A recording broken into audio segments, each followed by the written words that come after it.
bespoke radio for the masses. Headline edition, July 8, 1947.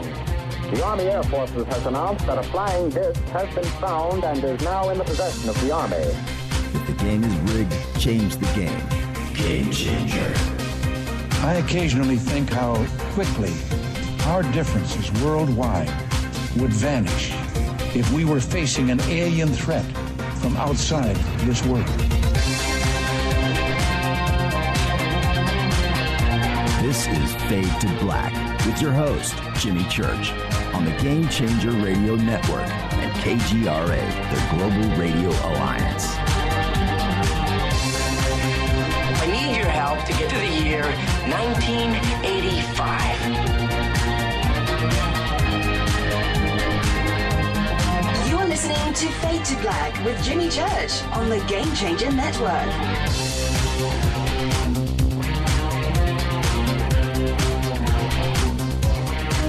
All right, good evening. Fade to Black, bespoke radio for the masses. How you doing? Today's Wednesday, May 11th, 132 days into the new year. Just 232 days left. We are live from a bunker right here, somewhere in downtown Burbank, California. I'd like to welcome everybody listening all around the world, all across the United States, hither and thither, to and fro, back and forth, up and down, east and west, north and south, far and near. This is Fade to Black. For KJCR, the Game Changer Network, and KGRA, the Planet, I'm your oh-so humble host, Jimmy Church. What is cracking? I love it when I get to the what is cracking part, because I just know we're about to do another Fade to Black. All right.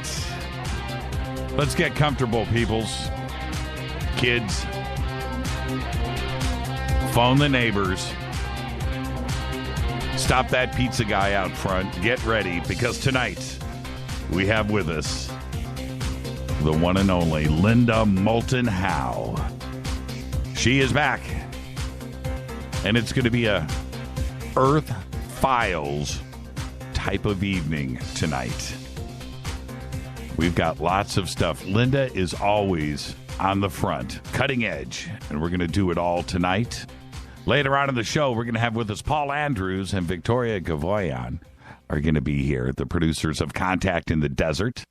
They're going to give us a sneak preview of what to expect at this year's Shindig in the Desert. And, you know, that is called Contact in the Desert. Call-in number tonight is 323-825-5045. And I believe that tonight, Paul and Victoria are going to give away a couple of passes. Yeah, man. So, if you can go, do not call in if you can't go. If you can go, then we're going to give away a couple of passes tonight. First callers on the list that come in. All right? And if you don't go, you win the pass tonight and you don't show, you're a no-show, punted, blocked, forever banished to the corner. You're going to hang out with Les for the rest of your life. And trust me, you can ask Les what that's like. Yeah. Call-in number tonight is 323-825-5045. And as a reminder, tomorrow night is Fader Night. Open lines all night long, and we've got the one and only John Rappaport right here and his very own No More Fake Newsroom.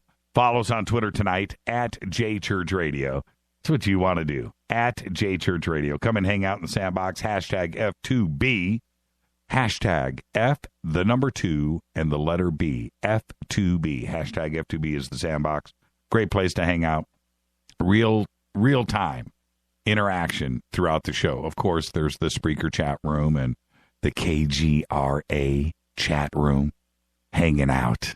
Let's do this, man. You can also email throughout the show, Jimmy at jimmychurchradio.com. CITD.com. Any of your questions or comments during the show? Man, and it was on fire last night, wasn't it? John Lear. Just use the hashtag F2BQ. That's right, Q for questions. You can figure it out. Hashtag F2BQ. We'll get it straight here. Twitter is always live to my left here in the bunker. And Rita, could you, I'll do it now. Rita, go ahead and send me our latest winner for Contact in the Desert. We have one for tonight's show, and we will announce that in just a second. Very cool. Always remember, if you want to support the show, easiest, fastest, bestest way to do it is just go visit one of our sponsors, Life Change Tea, getthetea.com. I've been doing the dropper moringa this week, and I got to tell you, I said it last night, that is some tasty stuff. Did it right before showtime. Yes. Just use the promo code Jimmy, get free shipping on your order. The banners are right there at jimmychurchradio.com. Also, Studio Dome and their new TWS, or it's, better known as the True Wireless Stereo Bluetooth technology. It is the latest. It is in stereo. That kit has two of the new SBB2 speakers and power for just $129. Hard shell case. Take it anywhere. Take it to the park. Take it to your back patio. Use the promo code JCRTWS, and you've got a high-fidelity, slamming stereo system. That's over 60% off of the normal price at $399. And, of course, you get free shipping. Everything is right there. Now, tonight, Victoria and Paul are going to be here, the producers of Contact in the Desert. That is coming up in 3 short weeks. June 3rd through the 6th in Joshua Tree, California. Full slate of speakers. It's an enormous event. Yes, Graham Hancock, Robert Bivall, Linda Moulton Howe, she's on with us tonight, Giorgio and Wilcock, Von Daniken, Nori, Mars, Childress, Jason. Jason has one name now. Martell just goes with Jason. Going to see Jason this weekend. So anyway, 40 other speakers. It's an absolutely amazing event. Everything is there at jimmychurchradio.com. And then, of course, the Roswell Festival is right after that, June 30th through July 3rd. And then the Awareness Life Expo up at the Crown Plaza Hotel in Sacramento, California. And that is August 13th and 14th. Again, all of the information is over at jimmychurchradio.com. There's a little section right there on the right-hand side. Easy enough to find. It just says Jimmy's Appearances. It's right there. It was announced today, the new TalkStream Live Top 50, the Power 50 talk show host, streaming talk shows in the country. And there we came in at the big number 33.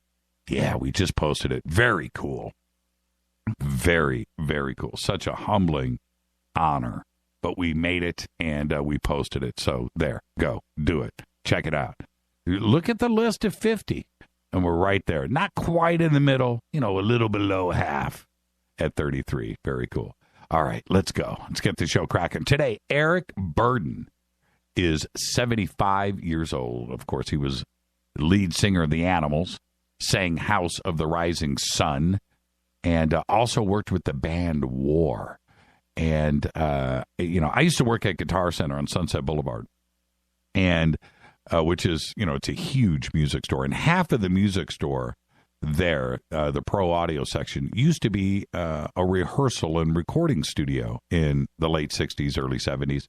And then it was taken over by Ronnie James Dio. And Ronnie, that was his rehearsal spot. I think Rough Cut rehearsed there, and all those bands that worked with Wendy Dio. But anyway, back in the day, and this is how the story goes. Things get clouded over the years, but this is the story. That Spill the Wine, that song by War that Eric Burden sang, was recorded in that room that is now Guitar Center. And allegedly, this is the story, that Eric Burden was so high on acid that they went out and got a refrigerator box, a cardboard box that surrounds a refrigerator, right? And put it in the studio sideways so he could climb into the box with a microphone and record Spill the Wine. I'm just saying, I don't know. Allegedly, that's how it went down. So the next time you hear Spill the Wine by War, think about that story that I just told you is probably true. All right. Our dead guy's birthday today is Salvador Dali. 1904 to 1989, died at the age of 84. Lived to see it all. 1904 to 1989, you've seen everything. You know, and of course he was known for his painting, The Persistence of Memory, you know, the melting clocks and other dreamlike images that were there. But his eccentric and flamboyant appearance included that crazy mustache that was inspired by Diego Velázquez, the 17th century Spanish painter.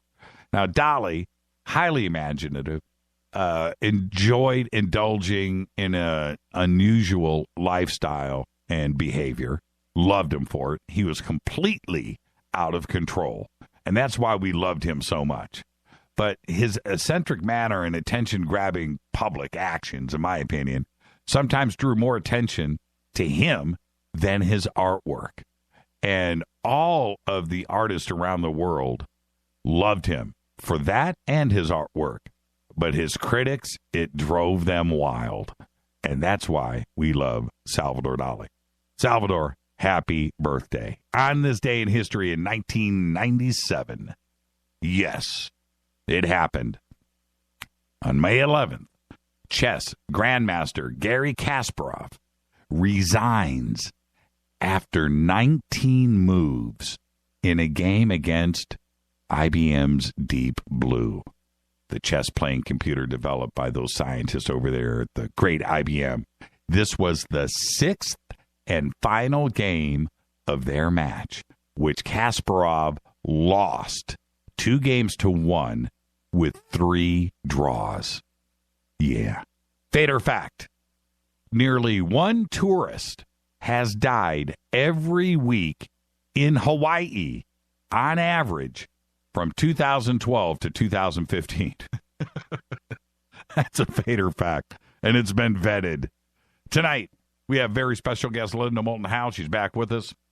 We're going to go through the headlines, dance around the world, and discuss all of her latest research and reports.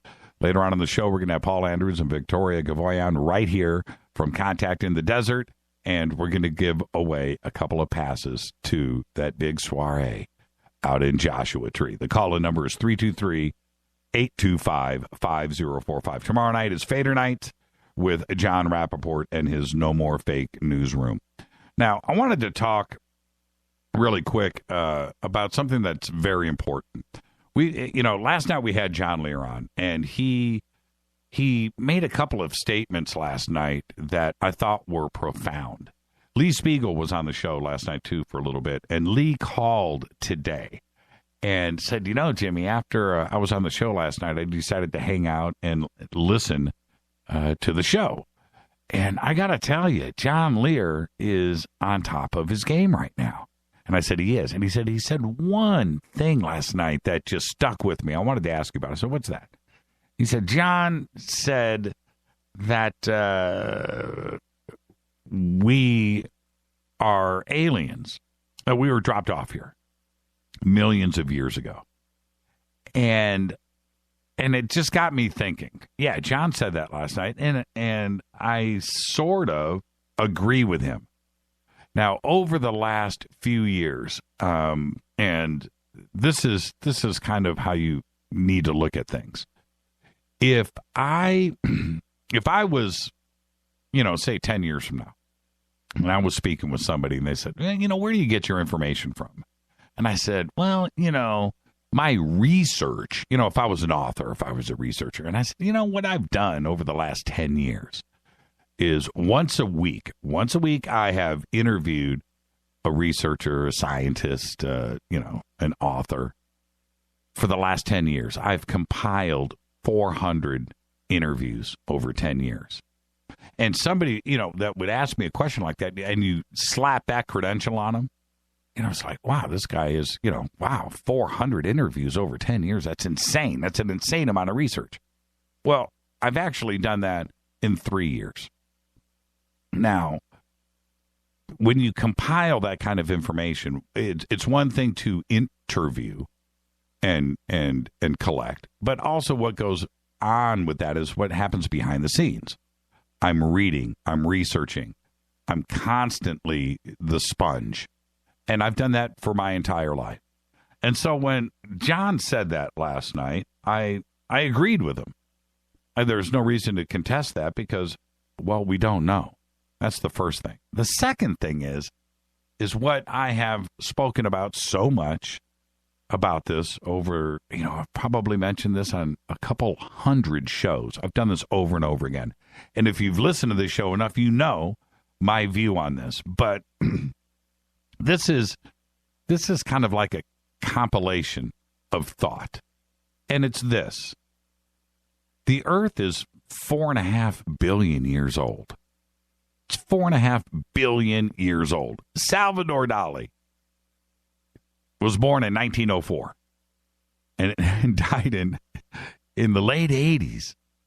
So what did he see in that time period? And I've said it before, somebody that was born in 1900 and died in 1970 saw everything from covered wagons and horses, gas lamps, to the invention of electricity and telephones and telegraphs and cars and planes, and then jet planes and jet airliners and transoceanic cables and telegraphs and phones, and all the way through cell phones and color TVs and stereo and radio and AM and FM and technology just happening left and right.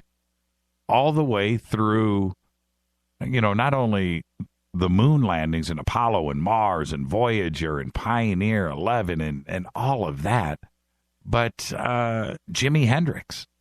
You go from vaudeville to Jimi Hendrix in a lifetime, but that's only 70 years. It's only 70. Right now we're in 2016. We've seen lots of advances in technology. We have. The internet and the Internet of Things is a mind-blowing possession that we have now, a technology that we all carry with us every day. That's what we do. Now it's worked its way down to watches. So we've kind of lost sight of where we are today. Computers and technology and smart cars and self-driving cars. This is all reality now. And sensors, I'm so acclimated to the sensors on our cars now that I can't even change lanes without listening for the beep or looking for that little signal, that little warning light in the side view mirrors, right? That technology is all around us, but we've got here in just 100 short years. And if we back things up and we just go back to year zero to now, 2,000 years to now, we're at 2016. That is a huge jump in everything. And if you want to add a couple of thousand years here or there, go ahead, have at it. Go back to Mesopotamia. Go back to the wheel. Let's start there, right? Okay, so the last 4,500 years, last 5,000 years. But in the big scheme of things, it's nothing. It's an absolute blip on the age of the Earth. It's a blip. It's less than a blip. You stretch that out to 4.5 billion years, and you throw that 5,000 years on the end of that. How much time is it? It's nothing. You can't even measure it. It's so small. And if you back off of just this thing, and I've talked about this a lot, but it's very important for all of us just to kind of get a grasp at the naysayers out there about ET visitation or interference or DNA interference. They don't know nothing. Nobody knows anything. Nobody knows nothing. And the reason why I'm bringing all of this up, we're going to continue here in just a second. There was a post today that was brought to my attention on YouTube that said, Jimmy, man, you know what? You're not as smart as I thought you were, because E.T. would never come here and just exterminate us. They're much smarter than us and more advanced, and that's the way that it is, and we're the primitive one. And you know what?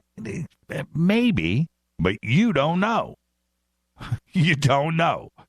It's nice to have an opinion, have your theory, and all of this, but that doesn't make me dumb or smart or you smart or dumb or anything. It has nothing to do with it. The point is that I've always made on this show is we don't know. We don't know. We know nothing. Absolutely nothing. What you can't depend on for a fact is a college textbook that says ancient history. You're going to go take that class, and that book is worthless. Because anybody that's going to talk about what went on with Nebuchadnezzar and Iraq at, whatever, pick a date. They don't know. They don't know those dates. They're it's all up in the air. They don't know. The history of the kings going back. Look at the Anunnaki or the dynasties in Egypt. We don't know. We don't know those dates. So, 5,000 years at the end of that 4.5 billion year run that we've had here on planet Earth is a blip. And beyond that, going backwards, it's all guesswork. Göbekli Tepe, guesswork. Atlantis, we don't know. Age of the Pyramids, don't know. Sphinx, don't know. Don't tell me you do because you don't. I don't care who it is. Could be 100,000 years old. Could be 10,000. And if you take that chunk of time, allegedly man being here at 150,000 years, you take that little chunk, that little space, and what makes us unique and that 150,000 year run? What makes this so unique? I'll tell you right now, we're the only ones. We are it. There's nobody else on planet Earth doing what we are doing. Now, Rita and I were talking the other night about this very subject. And she brought up one point that I'm going to mention, just a little bit of it right now. We are the only ones that control our destiny. On planet Earth, that's it. We make decisions. Bad ones, good ones. Cell phones, what kind do you want? Animals don't make those decisions. They don't go to a cell phone store and whip out a wallet, buy a car, pick out a college, pick out a job, a destiny, a career, have a child, not have a child, at this hospital or this. We are it. We are the only ones. And in 150,000 years, we have turned into what we are today. That 150,000-year blip on the end of everything can be inserted anywhere in that 4.5 billion-year timeline. How many times have there been catastrophic extinctions, mass extinctions around the world? Well, some say 5. We don't know. In 4.5 billion years, could have happened thousands of times. Restarting. We don't know. We just don't know. And as time moves on, the one thing that we are sure about is things disappear. And in the 1,000 years, let's go back 1,000 years. What's left standing? Well, rocks, right? Megaliths. Anything else, it's gone. It's gone. So if we, 1 million years ago, 2 million years ago, 5 million years ago, pick a date, and we came and went, there would be no evidence of anything of us being there. And so when John made that statement last night, truer words have not been spoken. As crazy and as fantastical as that may be to some people out there, it's one of the most factual things that you can say. Why? We don't know. And nobody does. Anybody that tells you that they do know is lying. Because they don't know. Nobody knows.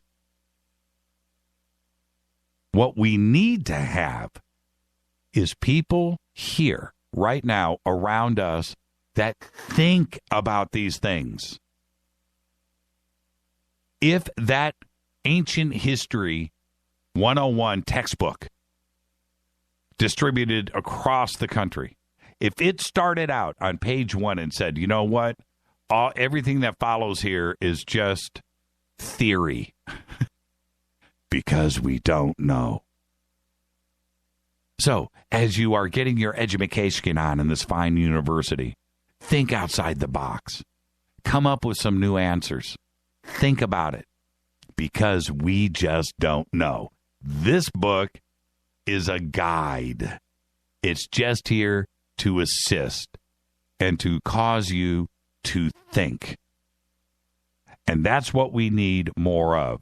We need more John Lears to cause us to think. And before I say outside the box, that's exactly what I'm talking about. There is just no way in 4.5 billion years where we don't remember yesterday that anybody knows anything that went on past 2,000 years ago, 2,100, 2,000, 3,000, 4,000, 5,000 years ago. It's guesswork. And it's theory. Great. Give it to us. But don't tell us that that is the way that it is. I'm your host, Jimmy Church. This is Fade to Black. Tonight, Linda Moulton Howe is here. One of the great thinkers. One of the great researchers. Presented her with the Lifetime Achievement Award back at the Conscious Life Expo. It was such an honor. Tonight, she is back with us for the first time, I believe, since we presented her with that award. The world needs more John Lears, Graham Hancocks. We need more people thinking, suggesting. And tonight, we're going to do that in spades with Linda Moulton Howe. I'm your host, Jimmy Church. Let's do this, and then we'll do that. This is Fade to Black on the Game Changer Network and KGRA, The Planet. Follow us right now on Twitter at JChurchRadio. Email is jimmy@jimmychurchradio.com. Short break. You know what to do. When I come back, Linda Moulton Howe. Stay right there.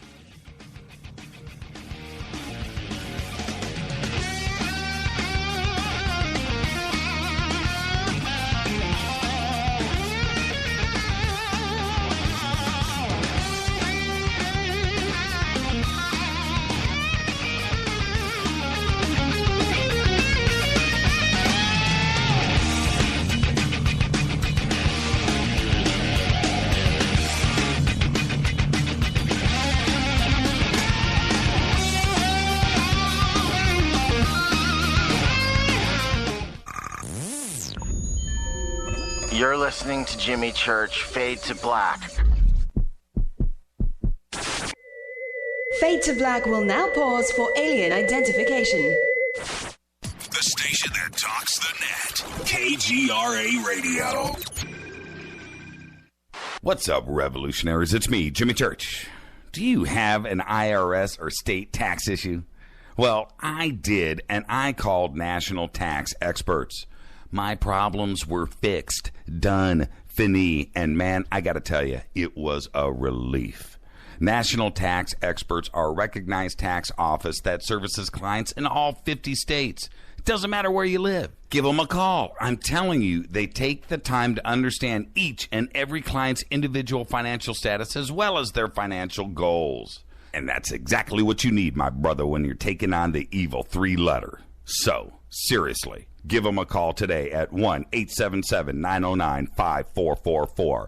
Again, 1-877-909-5444. Or go check out their website, www.nattaxexperts.com. That's NATTAXEXPERTS.com. Tell them Jimmy sent you. Health in America is becoming a top priority. Or maybe I should say, good health in the world is becoming a top priority. Maintaining a healthy body can be challenging. How about letting Life Change Tea help you? Our tea you make, you drink, and you benefit. Our unique blend of 8 different herbs helps you maintain good digestion, a healthy colon, and detoxes harmful toxins and parasites out of your body. And you know what? It tastes great. If you're wanting a change, a life change when it comes to health health, log on to getthetea.com. That's getthetea.com. Or you can call us at 928-308-0408. That's 928-308-0408. When you log on to our mobile-friendly website, you can read all the numerous testimonies of how Life Change Tea has helped so many people. We carry many, many beneficial products that help your health and keep you on track. GetTheTea.com. Kind of gets in your head, doesn't it? GetTheTea.com.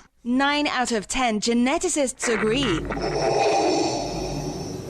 Fade to Black is not your father's radio show on the Game Changer Radio Network and KGRA, The Planet. Hi, this is Chase Kletsky with Fate Magazine Radio, and you're listening to Jimmy Church and Fade to Black on the Game Changer Network and the KGRA digital broadcast station, where the Fade or Nots rock. Hi, this is Rob Reiner from Anvil, and you're listening to JimmyChurchRadio.com. What's up? I'm Chris. What up? This is Kyle Massey, and you're listening to Jimmy Church Radio.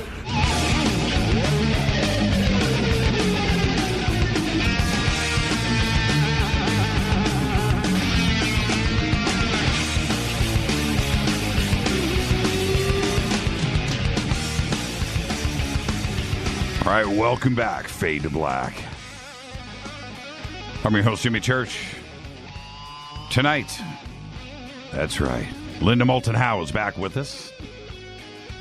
We're going to wind her up and let her go. You know how we do it. Later in the show, we're going to have Paul Andrews and Victoria Gavoian here, producers of Contact in the Desert. We're going to give away some passes tonight.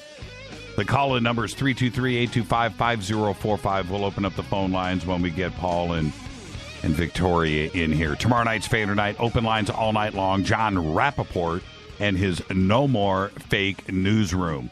But first, before I bring Linda on, going to give away a pass right now to Contact in the Desert. And that winner is Eric Hemstreet of Los Angeles, California. Eric Hemstreet, you are going to Contact in the Desert. Congratulations. We are contacting you now. Congratulations, Eric. Right on. Way to do it. Way to play it. Now, Linda Moulton Howe. Yes, she is an Emmy Award-winning TV producer, investigative reporter.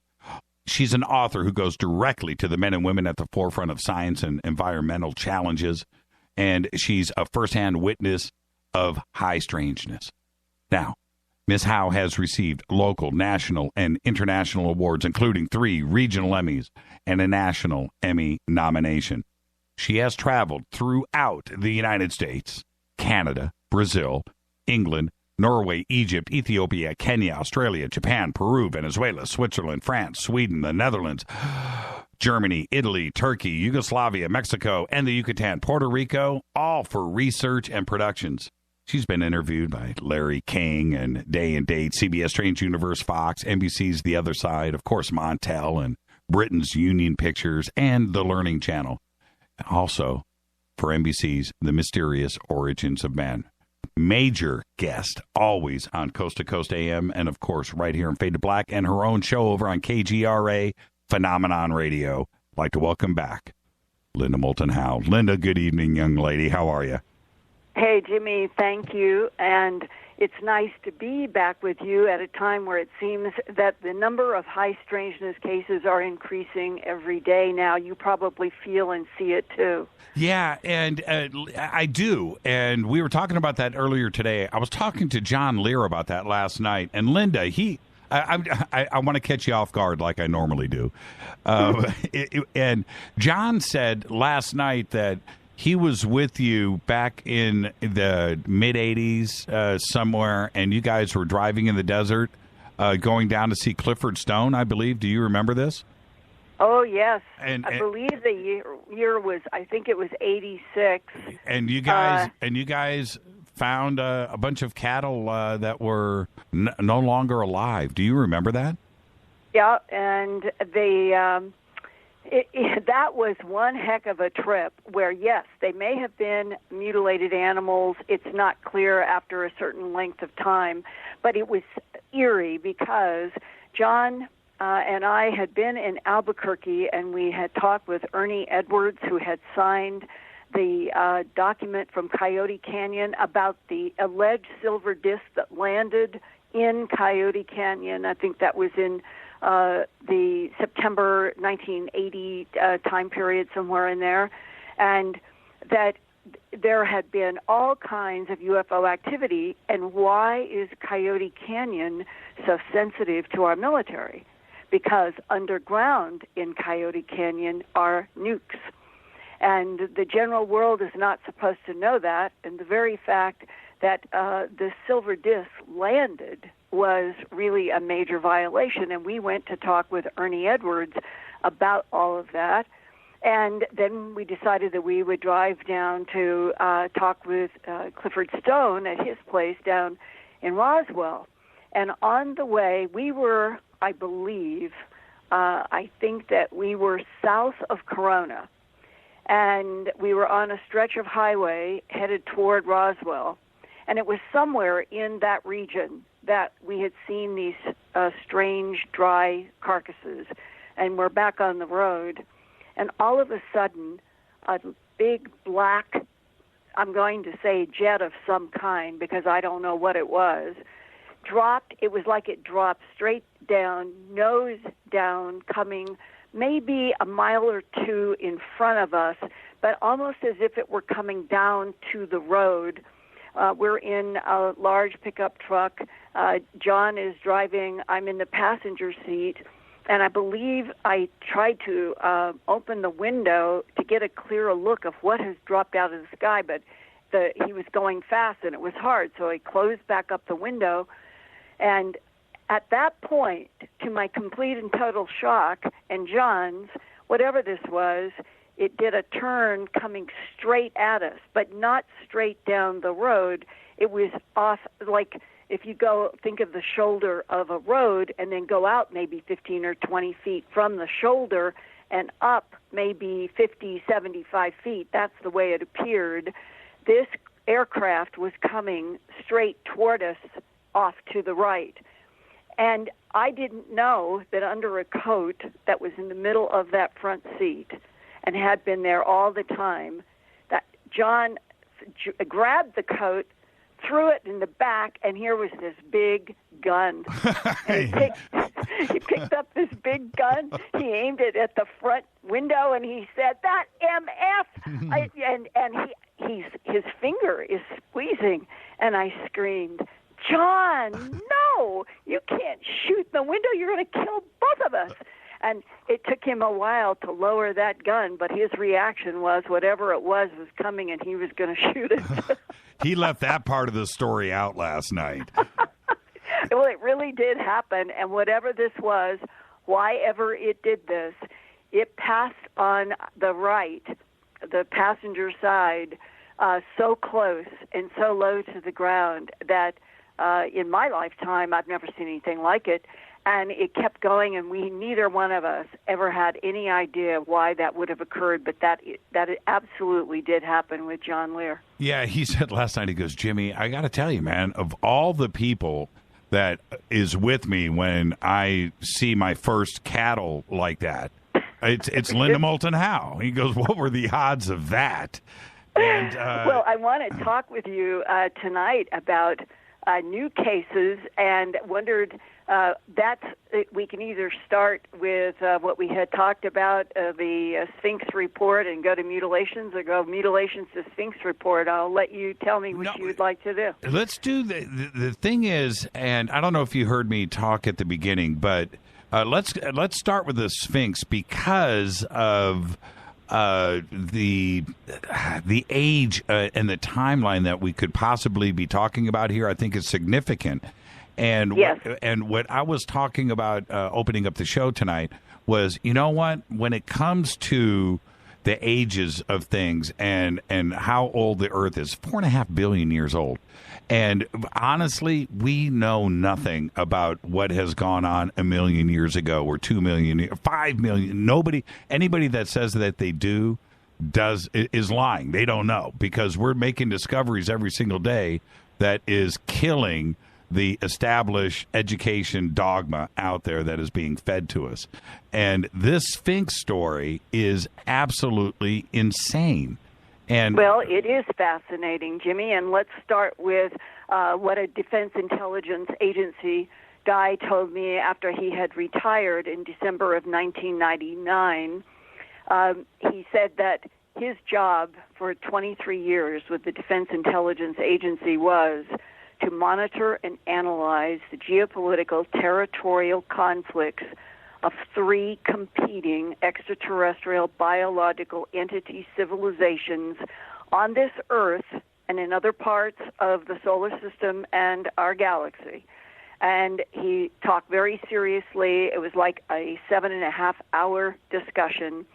It was a meeting that was put together in Baltimore by a man who worked for the World Bank, and the DIA guy had approached him because he knew me, and my third book, Glimpses of Other Realities, Volume 2, High Strangeness, had been out for a couple of months, and this man wanted to talk with me about a section in my book called, which has to do with what is the abductees refer to as resurrection technology, and that he had been exposed to this in his work, and that's what he wanted to talk to me about. And for a quick summary, there is a very large chapter in my book, Glimpses of Other Realities, Volume 2, in which 6 people in the abduction syndrome, all different years, different parts of the country, everybody's different, nobody knows any in either each other or anything else. The common denominator is that each one of them at some point got in touch with me, some sent me drawings, and I put these together in this chapter because I found this to be fascinating, the concept of bodies used as camouflage, used as containers in which the life force could be put in and out at will by advanced intelligences. Where have you heard that recently? That's what Tom DeLonge is writing about in Electric Machines, and saying that currently that there are military and intel people that are talking to him about this very same subject. Now, so saying that right now we have the possibility of leaks that are the same as my book, Glimpses Volume 2, came out in 1989. We're talking about brand new information now, but it's the same information, and it sets the stage for something that this DIA guy told me in December 1999. He said that our government has proof, and he used that word, that there have been competing intelligences, and those were the words he used to me in 99, where today Tom DeLonge is saying that the government people are more comfortable now with the phrase the others. It's the same thing. And so the man talking to me in December 1999 said that these advanced intelligences had been on this planet for at least 270 million years, terraforming, harvesting genetic material, mixing, matching genes, and that what we'll call the Greek mythology of a war between the Titans and Zeus, they were really part of this advanced intelligence competing with each other on this planet, and that someday that they hoped that they could open up this truth, that the so-called legends and mythologies of gods with a little g are part of the reality of this planet, terraforming, and now we come to what was constructed in a 270 million year landscape by things that can neutralize gravity, can do all kinds of technologies, including moving point-to-point, space-time. All of that was described to me. It's being described to Tom DeLonge as well. And that there were at least competitions and wars just like we hear about the wars between the Titans and Zeus and Enlil and Enki and on and on and on. Well, if you come to the area of Mesopotamia and that desert middle part of the world, and you go back to what is considered currently the oldest single structure, it is the Sphinx. Göbekli Tepe, where I have been, is carbon dated now a huge hilltop 12,000 years ago. So keep that in the back of your mind here.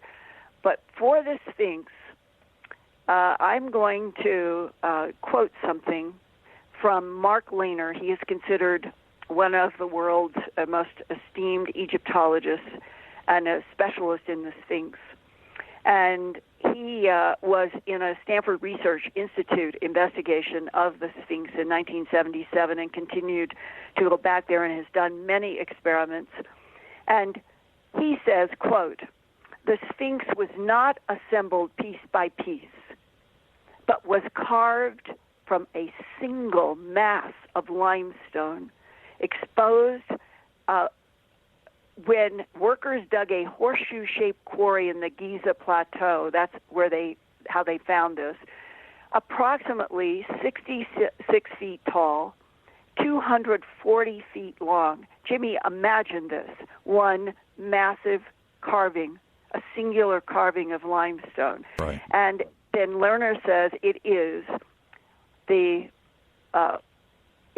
I think they're now saying it's the largest and oldest monolithic, meaning a singular statue, known in the world, separate from, say, the multiple pillars of Göbekli Tepe that are in rings on a hill. That's the distinction here.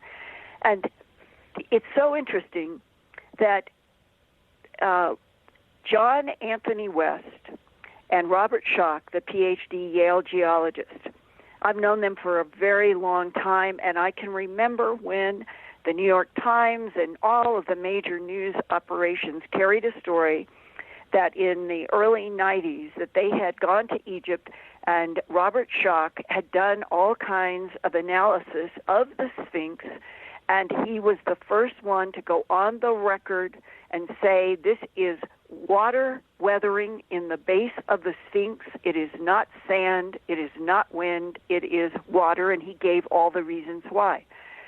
Back then, they were bashed for that statement. It was reported everywhere, but scientists attacked. But now, today, it is accepted as academic reality. Water weathering on the base of the Sphinx. And why is this so important? Even Lerner started studying what were climate changes and when was the last time that there could have been rain and more water in the Sphinx. And Schoch and West said back when they made the news, they said the Sphinx has to be at least 14,000 years old. Lehner puts it at maybe 12. So now we have this huge single mass of limestone carved into this incredible, it's a maybe female, but a human head wearing that sort of triangular and striped headdress on the body of a lion. That's what the Sphinx is. And nobody has ever known its name. The Sphinx is a mystery to everyone. It has no understanding, and the closest that anybody has come to finding any other shape that might be like the Sphinx is called in Egypt, it's R-U-T-I. And I don't know precisely how that is pronounced, but let's say Ruti. It is a double lion god guarding the horizon of the sunrise and the sunset from an entrance to the underworld, and that is reinforced by more work that Lehner did, in which there is this remarkable description about what he ended up calling it. Here's some sentences.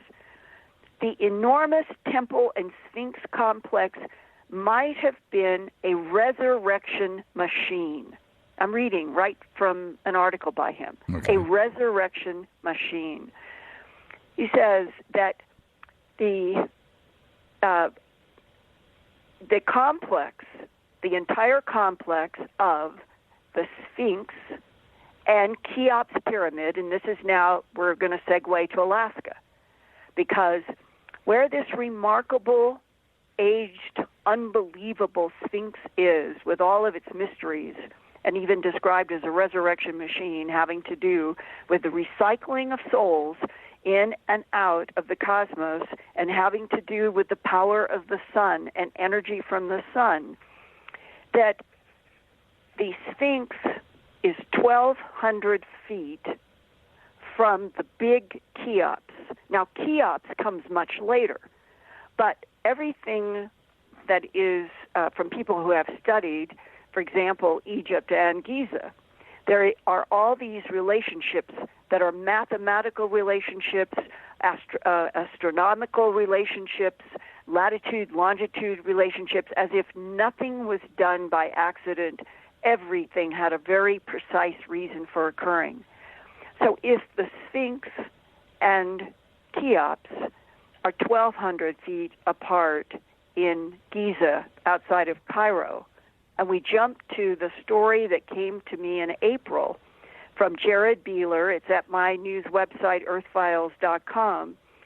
He sent me 2 or 3 emails, and this last one, he said, I would like to share with you a story I have told many times, but only to friends. And I was in the Army at the time from Fort Richardson, and it was in 2005. The month was July. I was sent up north to a mountaineering training camp for the Army, and the place was called Black Rapids. Now, what unfolded in the interview that I did with him that was on Coast a couple of weeks ago, and it is now at Earth Files, everybody can see this, is that he had UFO experiences as a kid, and he's always been interested in the fact that he and a friend saw some astonishing things where they grew up in Salmon, Idaho. Now he's up in Fort Richardson, and he has talking to some guys about what had happened in Idaho and promised them he would tell them the whole story at some point. So now they pass some things in their mountaineering exercising exams, and they are treated to going up to Kastner Glacier. Kastner Glacier on the maps that I show at Earth Files, you can see he sent some maps so that I can see from Google Earth where the Black Rapids Army camp is, where Kastner Glacier is in relationship to Black Rapids, and where Mount Denali is. And Mount Denali is where the hidden underground, what was referred to as Dark Pyramid story, came to me in 2012, and he referenced that in his first emails to me, that he had heard my Dark Pyramid story on the radio, and that he wanted me to hear this story about what happened when he and half a dozen guys with a sergeant, let's see, it was Sergeant, make sure that I say this right, if he's listening, Borellis, and that Borellis had been in various, very probably intelligence-related operations, and was very, very experienced. And he was an excellent guide of teaching these men how to climb glaciers. That was the whole point. So the night comes, and they're going to go up on the glacier the next morning, and they're sitting outside, and he says to his friends who had asked him about UFOs, okay, I'll tell you the story. And he tells the story of being out with his friend at 1 o'clock in the morning as teenagers and having these amazing encounters with something that would fall into the category of lighted UFO and a strange, icy snowman that looked exactly like gray with no tracks around it, almost as if the UFO were playing a joke on them, all of that. So he tells that story, and the guys laugh, but Sergeant Bareilles does not. And Sergeant Bareilles says to Jared Beeler, I have a story that I think you'd be interested in. Now, we're going to be up against a break, so we're going to save that part for after the break. But okay. I want to set the scene what's going on here. These guys are on a mountaineering training expedition up at Kasner Glacier, which is not that far from Black Rapids. If you go to earthfiles.com and you click on the article, just go to, I think it's under environmentals, I think is the section. Environment, and scroll down, and you can look at the satellite image here of where they are at in reference to where Mount Denali / McKinley. It's still McKinley to you and I, and where they are at. So there's about a dozen of these other Army trainees, and they're all up on this mountain, and they're sitting around, basically telling ghost stories at the campfire. And Sergeant Bareilles comes up and says, well, that's pretty good. But wait till you hear what I have to say. And we're going to... Okay, we'll take it over on the other side of the break. Yeah, because the story... Now, let's give them a little bit to chew on right here, because what he refers to and what he's about to tell them is right next to where they are. How would you have liked to have been up there when Bareilles whipped this story out, in the middle of the night? I would have said, hey, can we go where you saw this right now? Exactly right. Let's take that break right here. And this is one of the most interesting research projects that Linda has done in a long time. It's absolutely fascinating. This is Fade to Black. Our guest tonight is Linda Moulton Howe. In a little bit, right after Linda, Paul and Victoria from Contact in the Desert are going to be here. We're going to give away some passes and talk about this year's expo that Linda is going to be speaking at as well. I'm your host, Jimmy Church. This is Fade to Black. I'll be right back.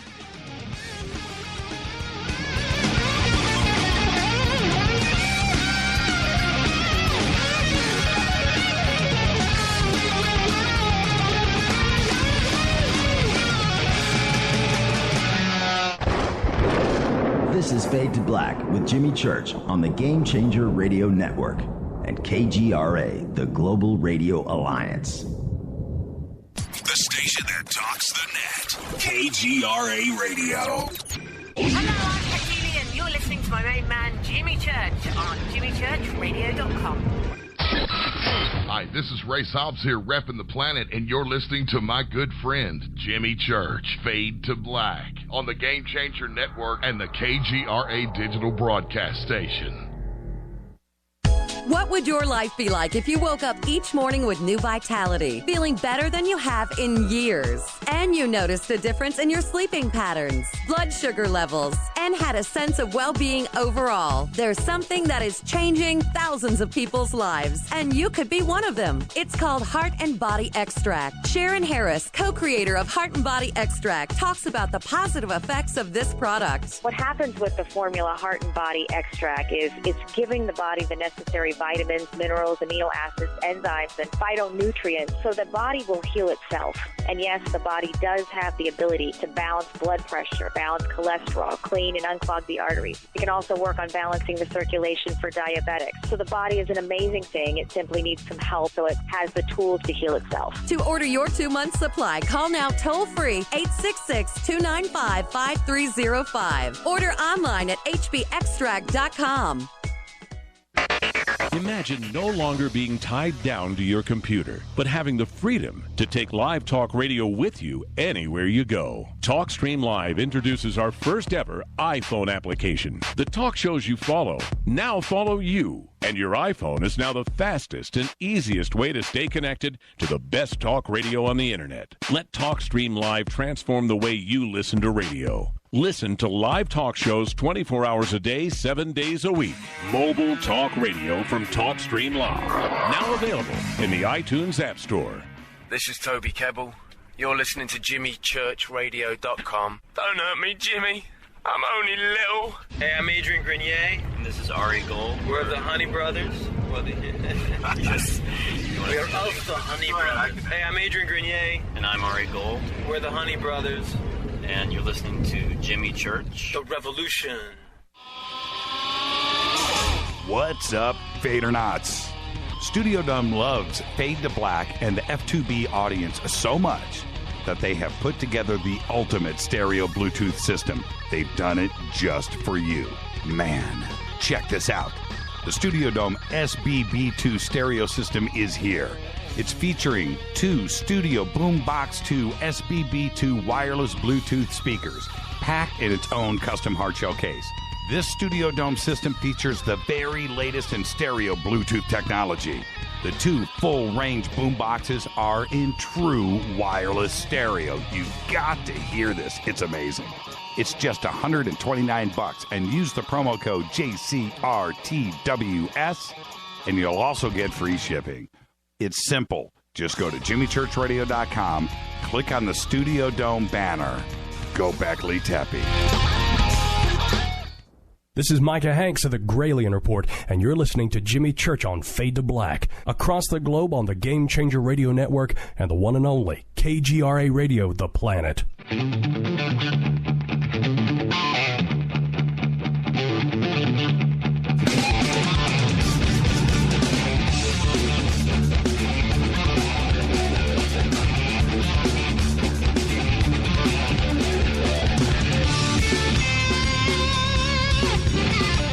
All right, welcome back. Fade to Black. I'm your host, Jimmy Church. Tonight, Linda Moulton Howe is with us. In a little bit, Victoria and Paul are going to be here from Contact in the Desert. They are the producers. I'm going to talk about a little preview of this year's event. Tomorrow night, open lines, and of course, John Rappaport will be here. All right, Linda. So the kids are on the mountain, little campfire going, telling some stories. And then the good Sergeant Barella steps up and says, okay, that's all good, but check this out. And what is it that Barella tells him? He says about a year ago, and that would be 2004, we were down the road from here on a place called Kastner Glacier. So this is firsthand from Sergeant Barella. He had this experience. And he says, it was 4 days up Kastner Glacier, and we were walking, pulling sleds, and there, where they were, they could see another group, and there was a Sphinx. And Beeler says, what do you mean Sphinx? Like a cat? And Barella says, no, like the one in Egypt. And Beeler says, what are you talking about, a Sphinx in Egypt there? It's like, and he says, yes, like the Sphinx in Egypt. And how big was it? And Barella says, it looked like it's about the same size, and I gave you that large size of the Sphinx in Egypt at the beginning. And then he said maybe a little bit smaller, but about the same size. And he says, we all saw it, but there were military soldiers around, and that we don't know who they were, but they were heavily armed, and they had bunkers around the Sphinx, fortifying the area like they were doing some sort of research, and that he, Borellis, quote, snapped off a couple of pictures, and we kind of made a sharp left turn, and we left there. We never went back that way. And Beeler said that Borellis was concerned about the presence of a military operation, and he couldn't recognize the soldiers, and he came from a heavy-duty background where he had worked with CIA. So if Borellis was concerned, there was good reason, and they got out of there. But those two, when he said he had 2 photos, so Beeler, when they did after they had done their climb and they had come back and they're all getting ready to go back to Fort Richardson, Beeler went up to Sergeant Borellis and said, can you please send me copies of those photos that you took? I really want to see the Sphinx. And Borellis said he would, but the story ends that Beeler has been haunted by this since the experience in July of 2005, and he never heard from Borellus again, never got photos. But when he read the reports that I had done in 2012 about the alleged Dark Pyramid underground in Alaska, and he heard that there was another, in this case, Doug Muchler was the man who came to me about the Dark Pyramid originally. He had been working in U.S. Army counterintelligence, also out of Fort Richardson.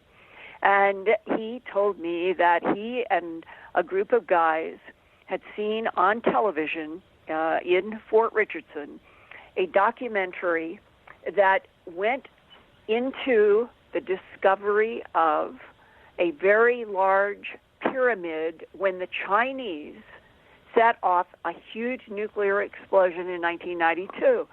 And in fact, I found a New York Times article dated May 22nd, 1992. China today set off the largest underground nuclear test it has ever conducted, the State Department said. The explosion was thought to have a yield of about 1 megaton, equivalent to 1 million tons of TNT. The blast, which took place about 1 a.m. Eastern Daylight Time, had 70 times the explosive power of the atomic bomb dropped on Hiroshima and exceeded the 150 kiloton limit observed by Washington and Moscow under a 1990 treaty. The Bush administration said it regretted the action by Beijing and urged restraint and limit on underground tests. And there were sharp condemnations of China in Congress. So that's the history of why would we know about this pyramid, maybe. That's 1992, and the documentary that Doug Muchler saw later that fall was at Fort Richardson and was about how in this nuclear blast in China that seismologists had discovered this pyramid underground in Alaska. And I want to remind everybody really quick the significance of this, because when he was there, he saw the documentary, he flips out, he's with his buddies, and I believe, Linda, correct me if I'm wrong, doesn't he go like to the news? He goes to the TV station and goes, hey, can I get a copy of that documentary? And they're like, the general manager himself said, you must be mistaken. We have not broadcast any documentary about a pyramid in Alaska, and he was stunned. And as Doug Muchler was leaving the station extremely confused, an engineer who had overheard the conversation and had been acting like he was working came to and caught up with Doug Muchler at the door of the TV station and said, I just want you to know, I know you're telling the truth. It was run, but somebody told us that we are not to ever release it, air it again, like it never happened. And to erase it, right? Like to erase it? Wasn't there something mentioned? I could be wrong, but... No, he wondered if they had erased it or if it still existed. And when he contacted me, he said, can you try to get in touch with the TV stations in Fort Richardson and see if there's any possibility as a TV producer to them that you can find this original documentary. I called up the channel, I think it's 13 and 2. I talked with the program directors in both. One had an archivist. Nothing went back later than approximately 2000-something. The other station said we don't have any money for archivists, and if we have anything from 1992 or that period of time, it's in boxes on a floor where nothing has been cleaned for decades. I mean, it was like if they had anything from that period of time, they weren't going to look for it, and they didn't know if they had it, and it was a weird experience just talking with these people at the TV station. Well, now, when Beeler, when he got in touch with me in April, he said when Sergeant Borellus told us that there were all of these unrecognizable military people with all of this heavy-duty stuff built up around this Sphinx, that Sphinx, that what he remembered when he finally saw my reports and heard the radio about the underground pyramid, he said, you had on a pilot, or that was the son of the pilot, and he said that he had flown from the western side of Alaska toward Mount Denali, or McKinley it was known then, and that he was carrying a very special cargo, and the son who got in touch with me, his father was on that helicopter with that pilot. And in the discussion between the two military people, the discussion was, what are they carrying this equipment for, and where are they going, and why? And the helicopter pilot told his military friend, quote, this site is as super secret a situation as the Manhattan Project was, which was the development of the atomic bomb. Nobody is supposed to know this place even exists. This thing is some kind of power generator, and it's thousands of years old. It's made out of stone like a pyramid. They don't know where it came from. They don't know who made it or how it works, but it can generate enough power to power the whole North Slope, all of Alaska, and probably the whole country of Canada, close quote. That was what the U.S. Air Force Huey pilot said to the man that I was interviewing. His father was aboard that helicopter and told the wife and the son about this extraordinary trip, and that when the helicopter got over a site approximately 60 miles west of then Mount McKinley, the helicopter pilot told this other military guy, don't worry, it's going to get rough, but I know how to handle this. I've been briefed. And he said all he could think of was that they were entering some sort of tremendous magnetic storm or magnetic interference with the helicopter, but that the pilot got it down, and that there were all kinds of armed men around the site. The helicopter, they were told the helicopter was simply to hover down to the ground, not to shut off. There was a truck. It was there. Big men came, took out very heavy loads from this helicopter, put them into this truck that went he did not know where.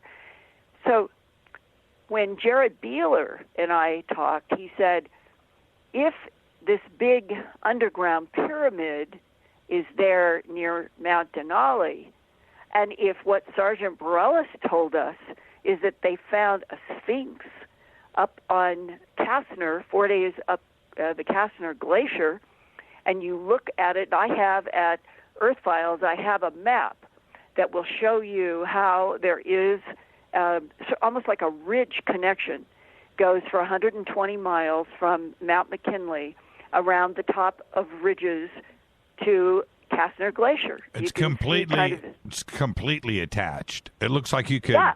It looks like you could ride a snowmobile from one point to the other. Well, yeah, maybe. You may not be able to, but geographically, you're absolutely right. It has that look of an arced link. It's a straight. Now, it's a straight curve. There's no question about it. And did they bury it? What did they do? That's the big question, if it's still there. And now let's go back to our landscape of millions of years of competing other intelligences on this planet. Whatever it is that was responsible for Mesopotamia, the Anunnaki are real. They left all kinds of carvings of strange things. And then if you jump to Egypt and the relationship of that to perhaps an alien inspiration for everything that was built, then it's possible that the historic ancient layers in this planet relate to the alien presence, just like Göbekli Tepe was not really known until 1994, and then at that point it took from 94 to 2010 for anybody in the public really to know that the German archaeologist had been carefully revealing layer by layer and doing carbon dating very, very carefully during that decade or so, and that they then went to deep radar-penetrating radar and found that there were maybe 300 of these 19-foot-tall, weighing tons, pillars in rings in this hilltop that still, Jimmy, when you realize they're all there, they're under the ground, they're under the soil at the top of the hill, only 5% have been excavated, and that the geometry of all these rings, of these large stones, that something very, very skilled was able to lay this out for some purpose that nobody can guess. Right. Yeah. And that was 12,000 years ago, and Schock and West think the Sphinx is at least 14,000 years old, and this is constantly pushing back structures that seem impossible for the human mind to even have conceived. Yeah, it's getting more and more interesting. You know, for me, and I know it's the same for you, but I cannot wait for next week and next month and next year. I mean, we're going to continue to discover things that weren't supposed to be there. And you know what? We just get to stick it to the man one more time. And I mean, well, and right now, those scientists that have found those under thermal examination, those warm spots in the Great Pyramid of Giza, and there's now big arguments going on about whether somebody should be allowed to drill. And the scientists are arguing. They just were in a conference very recently about what should they do and how can they do it. And I think that we're going to continue to find something extraordinary there. Yeah, you know, and I said this the other night, and you brought up a great point. Why? Who cares? It's a rock. Drill through the back wall in King Tut's tomb, drill a hole, put a camera through it, and put this thing to bed. And that's it. You're not hurting anything. Nobody's going to have the curse of the mummy put on them. You know what I mean? Just go and drill the hole. And if there's nothing there, fill it in, paint back over it, throw some spackle on it, and let the tourists back in. But until then, you cannot just say, you know, we've got detection of metallic and organic matter, and there's 2 rooms there. There's 2 spaces on the other side. But you know what? Let's just not do anything. That's a load of crap, Linda. There's another issue, too, about latitude and longitude relationship to the geometry of Earth, in which whatever is the reason for the size and the exact placement of Cheops, the Sphinx, various things that have happened in Egypt, Mesopotamia, around the world, if you are an advanced intelligence with agendas that are beyond our ability to understand or grasp, and you can neutralize gravity and you can make these astonishing things, it's got to be for a reason. And that the whole idea that is beginning to emerge is, if we knew the truth, that this was once a global operation on this planet, and we know that there are thousands of pyramids and thousands of stone circles all over this world. But the relationship between them, it was never looked at as a unifying machine. And now people are beginning to talk about, what if all of these stone structures, once upon a time, were all interconnected, providing energy, providing who knows what interactions with the magnetic fields. Therefore, if something is in Alaska now, was it completely open and bare when the ice was not there? And that it could be that the age of this could predate when the last ice came into Denali and that area.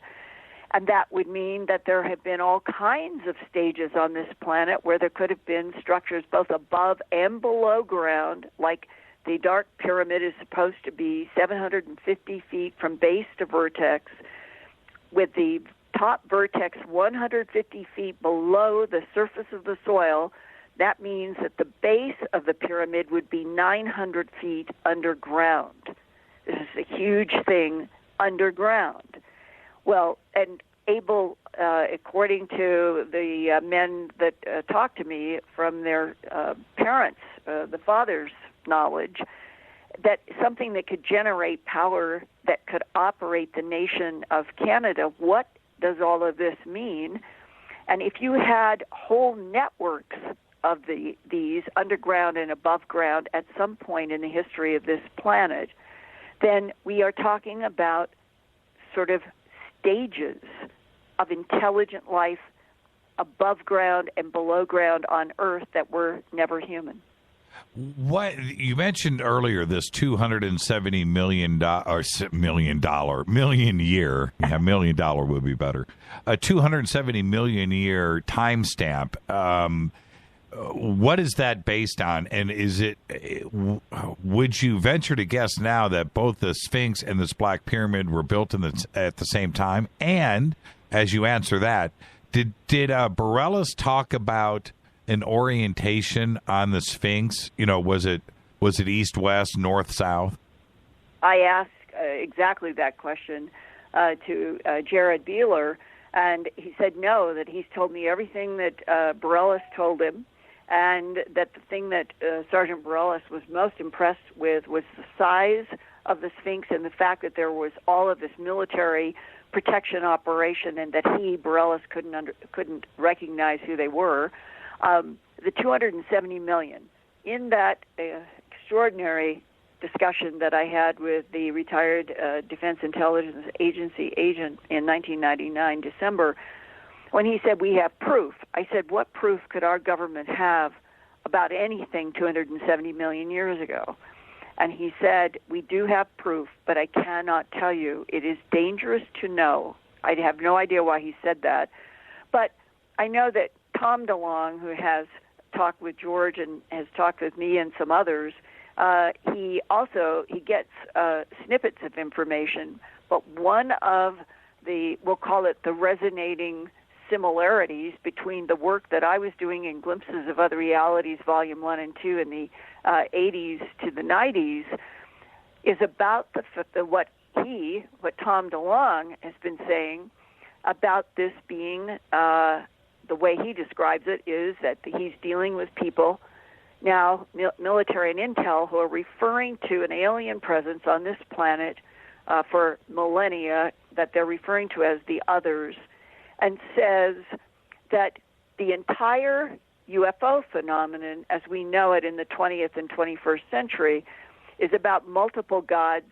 This is a quote, about multiple gods that fight among themselves and by design factionalize mankind into different religions to step back and let us fight at each other. Well, that is a concept that came through in the human abduction syndrome in the cases that I was investigating in the late 80s into the early 90s and make up a large section of Glimpses of Other Realities, Volume 2, in which, if the abductees are right, if the people that DeLong is now working with, if the DIA man that I talked to in 1999, other people that I have had the ability to talk to both about animal mutilations and human abductions and an alien presence on this planet, if they are all right, then it all boils down to that humans, us, Homo sapiens sapien, this current model, we, in this form, we've only been here for about 35,000 to 40,000 years. We overlap with Neanderthalensis, which disappeared. So our perspective on this planet and what has been here before is very, very limited. And that what seems to me to be emerging as we're moving into the 21st century is we are discovering that we are the latest, we'll call it latest surface life on the surface of Earth that has been building and terraforming, but something else was here maybe in several cycles before we ever, or the primates ever stood up. And that's the part that I think a lot of people just can't go there. And yet I've been exposed to this concept so much, and it is coming up more and more, that the idea that the Sphinx and the pyramid would be something that an alien intelligence would construct it makes some sense to me. And you jump to Mars and Cydonia and the face and the big pyramid there, in spite of NASA's efforts to dismiss it as a trick of light and shadow. I have seen really high-res photos that show the same stripes in the headdress on the Cydonia structure that you see in the clear pictures of the Sphinx. The Sphinx has the striped headgear. Yeah, like that all the pharaohs wore, like on King Tut's tomb. And the Mars, when you look at the high-res photo, it's a high-res photo of an object on Mars. And it has the same characteristics as what we are discussing about the Sphinx and that period where the headdress on the Sphinx has those horizontal bands going out.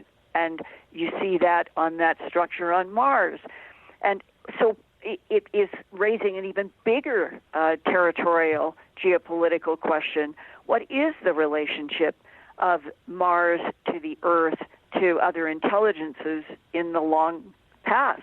And that if there is a connection, then it would explain perhaps why there would be the similar kind of headdress between Mars and Earth, and something that would be used for reasons that we don't understand, the shape of the Sphinx and the large pyramid.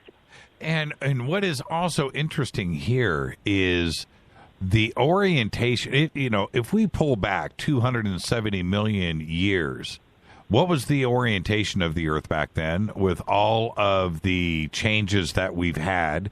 And the continents, and what was the orientation where McKinley, Denali, and the Black Rapids, and where Kastner Glacier is? What was the orientation? What was the elevation? Where was it on planet Earth back then? It certainly isn't where it is now.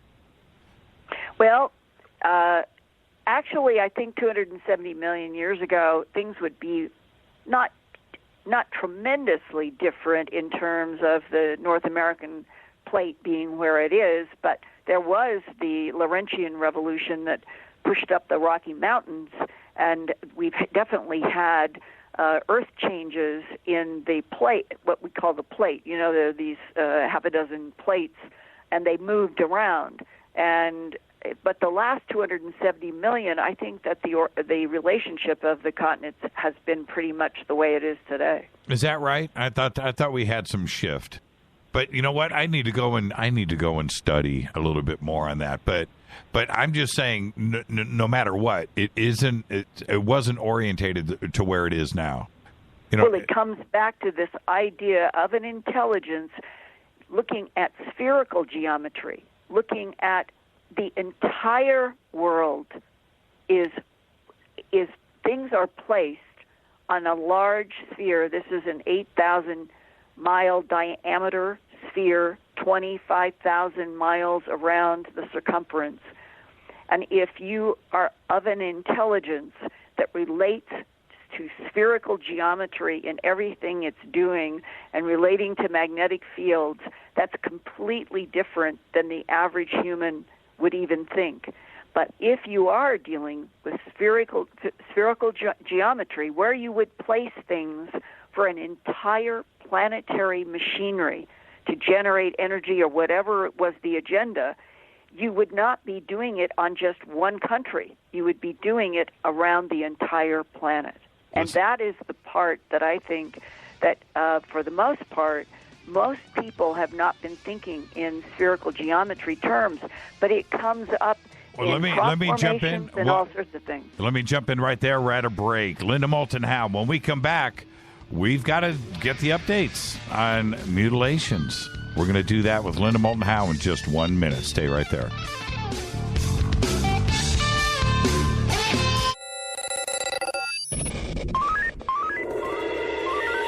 Way out here, we listen to Jimmy Church.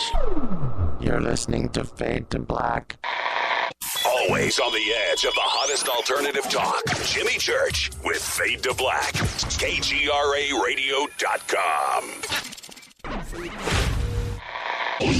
mis amigos, yo soy Mario Carson, el tiburón, y los invito para que escuchen a mi buen amigo Jimmy Church Radio. ¡Claro que sí! Do you know what's in your body soap? Well, I didn't know the answer until about 5 years ago when I looked at the label of my soap and was shocked to see all the chemicals. For my entire life, I had been assaulting the largest organ of my body, my skin, and to think my children were using it too. Well, a lot has changed since then. Today, my family and I operate Stone City Farms, where we make and sell all-natural goat milk soap using fresh goat milk from goats we raise on our farm. Our mission at Stone City Farm is to produce high-quality, all-natural goat milk soap for people who want a fresh, unrefined, natural product. At Stone City Farms, we offer scented and unscented soaps and a signature line of gift sets customizable to your needs. To see what our customers are saying, go to StoneCityFarm.com. Use the code NATURAL for a 20% discount. That's StoneCityFarm.com, code NATURAL for 20% off your order. You never know what could be hiding in your soap. Did you ever turn to your radio for your favorite talk show to find that it's been preempted for this? In the air to deep right center. Back goes Lewis to the wall, and it's out of here! Or this? And I'm ashamed of you, Hillary, for voting for it. Do you have a favorite talk radio program that's not available in your city? Just go to TalkStreamLive.com for links to the best streaming talk radio shows. At TalkStream Live, you will find live talk shows 24 hours a day, 7 days a week. All your favorites are here. With such a large selection, you will also discover some new favorites. On the go and still want to listen? With a mobile smartphone, simply type TalkStream Live on your internet browser. Now you can take internet radio with you. You will also find hundreds of music, news, and sports streams. Best of all, the TalkStream Live directory is free and there's never a login required. Remember TalkStreamLive.com, the fastest route between you and your favorite talk radio show. You are listening to Fade to Black with Jimmy Church on the Game Changer Network. Oi, oi, I'm Reese Evans. You're listening to Jimmy Church. This is Revolution. The revolution will not be televised. The revolution is on radio. Ciao.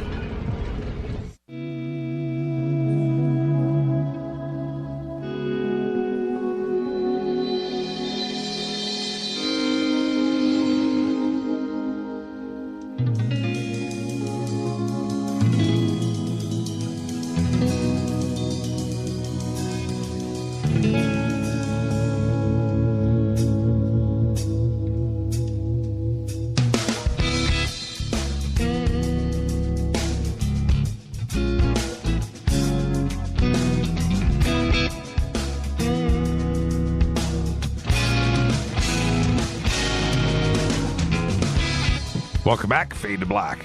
I'm your host, Jimmy Church. Follow us on Twitter at JChurchRadio. Hashtag F2B is the sandbox. It's out of control. Spreaker's out of control. KGRA's out of control. It's all out of control. Reminds me, what's that movie with, is it De Niro when he's out in front of the courthouse, Linda, and he's, you're out of control. I'm out of control. This show. Yeah, some days and nights seem like that. And I'm so glad that you brought up a very important issue before the break about where were the continents 270 million years ago, because I was thinking that they were more separated, but I went to geomaps.wr.usgs.gov, and it is a very, very good it gives you an overview from the Earth today going back, and I'm at 270 million years ago, and as you watch what happens, the area that would be Spain, Western Europe, keeps getting closer and closer to what we would call Greenland. And when you get to 270 million years, there's still some separation, but Western Europe is very close to Greenland, and you look at that map and you say, gosh, if you had a computer that could track where, say, McKinley is throughout all these changes, it may not have existed at some point and then been pushed up. But nevertheless, it would be much, much pushed further toward the center of the Earth mass, not as far as we look at the world today. And so your point is a really good one. 270 million years ago, the relationship of structures on this Earth would have been different, quite different, and that what might be in Alaska, what if it were 200 million years old or 100 million years old?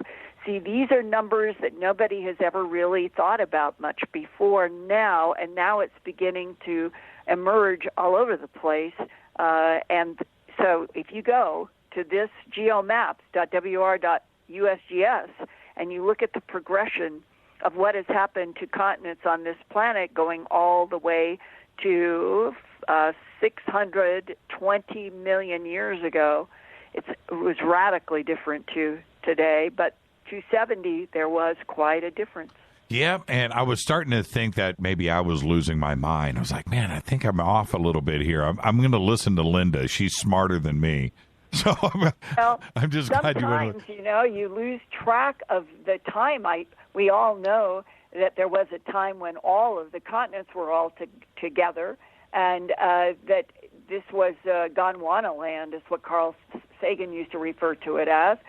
But it seemed like that was further back. It seemed like it was more getting closer to 1 billion years ago, but not really. It's within the last 800 million years. Yeah, and when you wrap your mind around this and you start to get that concept, probably at one point everything was underwater for a while, and then everything, right? And then at one point, you know what?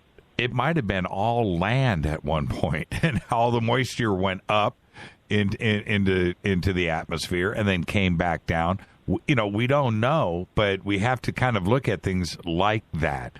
There's a reason why things shift, and continental drift and the way that occurs, we have to understand why. Up until 1950, that was just the craziest tinfoil hat theory ever.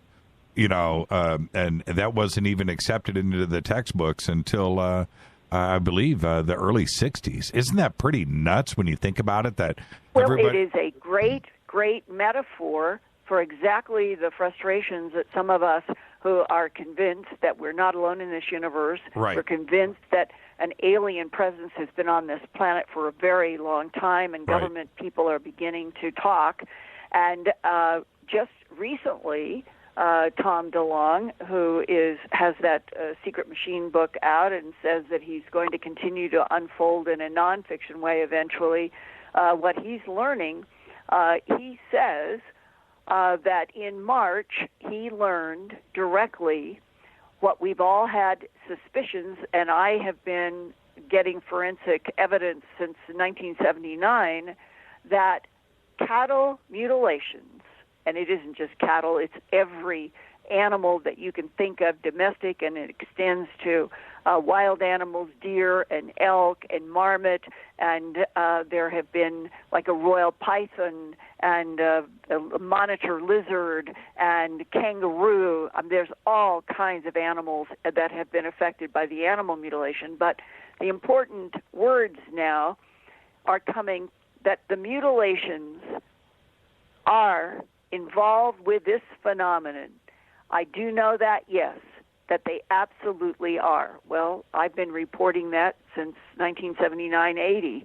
And recently, that what I've just been hearing, in fact, I did a long interview today, and I will be unfolding in-depth reports at Earth Files and some other broadcasts later on, is about what has been happening in England. And I have reports at earthfiles.com from January to this day about an increasing number of largely bloodless half-cats, beheaded cats, depawed cats. That there's been all kinds of variations.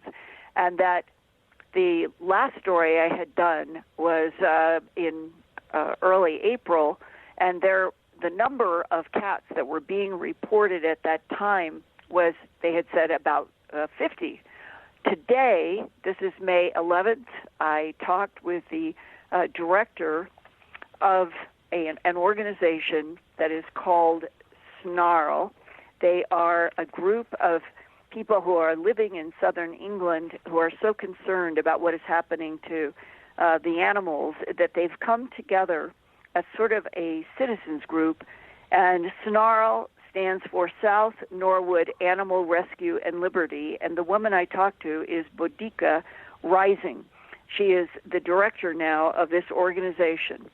And we started out by discussing that the number of the bloodless, beheaded, or half-cat, or bee-tailed, or all of this, it's now over 100. And they have been working with veterinarians, the police, even the Scotland Yard has now come into the investigation. And the Guardian had this headline, this is one of the most respected newspapers in Europe, on April 23rd, London cat killer mystery deepens as charities investigate 100 animal deaths. It's more now. And there's a $7,000 reward, approximately, pounds, dollars, it's more in dollars, that's been put up by PETA, and they've been adding money to it now almost every month, and they've had no one coming forward with any information whatsoever. And when you read and look at what is being reported, it is ranging from foxes, rabbits, birds, cats, a monitor lizard, a royal python snake. And the photos are all bloodless. And when I talked with Boudica Rising today, she said that she has been working with the veterinarians and the police, that there's confirmation, no blood on the animals, at the excisions, or on the ground. And so everybody is concluding that whatever is happening to all these animals, they have to be being taken away. Whatever the excisions are and how they're being done are done, and then the animals are returned to the sites, because not only is there no blood, there's no signs of struggle anywhere where they're finding these animals. Let me jump in for a second, and I know everybody's wondering the same thing that I am. Are these pets? Are they feral cats? Are there collars on the cats? Can they be pets. Identified? All pets. Well, and I'm talking about the cats. Yes. The cats are people's pets that are house cats that are only let out. Right. And so people and emotion are attached to these tremendously when it comes to the rabbits and to the birds and the foxes, of course. Those are wild animals. And as one person said to me, who is in England and who's also been investigating mutilations, how do you easily catch a bird, a rabbit, or a fox, and somehow whisk it away, excise parts completely precisely? Every excision is absolutely precise, which of course is what I've been studying in large animal mutilation since 1979. It's exactly the same. And then they're the hardest. They're the hardest. Animals. They're the hardest animals to catch. Nobody can catch a rabbit. That's right. Nobody can catch a fox. Here's another very important part of this. The veterinarians have confirmed, quote, blunt force trauma to the animals' whole bodies. And I said, what force or technology, or how do you do that? And Boudica said, well, some people wonder, are the animals being, quote, thrown against a wall, close quote. I personally think that it's the alien category, but they reject that in England. They will not even consider it. The geography, it started in an area of Croydon, which is south of London, and it is now has expanded, she said, hundreds of miles in southeastern England. They're getting more and more reports. They're coming from further distances, but Croydon is where the center of this started for whatever are the reasons. Now, when I was working with, he was a hematologist and pathologist, John Altshuler in Denver, and he was helping me with investigations largely of animal and horse and half-cat mutilations. We communicated with a animal protection service that was in Vancouver, and they had been, I think it was like 33 bloodless half-cats in a 3 or 4 week period, and they were finding either only the front half of the cat or the back half of the cat, never two halves together, and no blood, no struggle at the scene. And so Dr. Altshuler and I got in touch with the people who were investigating those half-cats, and we got one of them sent to Denver so that Dr. Altshuler could examine the tissue where the excision through the body of the cat. So we got the whole cat. It was sent to us in a medically preserved way and in 24 hours through FedEx, and he had fresh tissue to examine. So when he got the slides prepared, he had me come to the lab, and he said, look, we're looking here on this cat at exactly what we have been looking at in animals that were cattle, horses, goats, sheep, where the hemoglobin was cooked, the collagen was cooked, and there was evidence of high heat. Now, Bodica says that they have looked for high heat because that we've had these reports, forensic evidence in the United States, and the phenomena in the United States of half-cats, rabbits, and so forth go back to a New York Times article that was written in, I believe it was in the 1980s, about more than 100, they refer to them largely as bloodless half-cats. The New York Times did an article about more than 100 being found in Tustin, California, and Toronto, Canada. And so the New York Times did cover the half-cat phenomena back in that the early, I can't remember, I think it's the middle of the 80s, and that this phenomena had made the New York Times then. The phenomena never stopped, Jimmy. The phenomena has been being reported, these bloodless half-cats and rabbits and foxes and all of it. They have continued to be reported in cycles every year since I investigated the cattle mutilations. So what is it? What would be the reason that there would be cycles of bloodless, trackless focuses on these smaller animals in such a bizarre way as beheading a cat, cutting a cat in half, cutting off paws, when a cat is like one of those animals on Earth that humans live with and love? Well, and the other thing is whether it is, some sick human doing this, a group of, whatever, alien, that's a strong possibility. Whoever is doing it, why would you put the cats or bring the cats back? Why would you drop it? Exactly the question that sheriffs started asking in the 60s. Why would horses, cattle, goats, sheep, pigs, ducks, chickens, why would they be returned in the cattle, the classic cattle and classic horse is ear missing, eye missing, the tongue removed deep within the throat, the jaw flesh removed, the genitals removed, and the rectum cord out, and often the tail cut right at the base of the spine.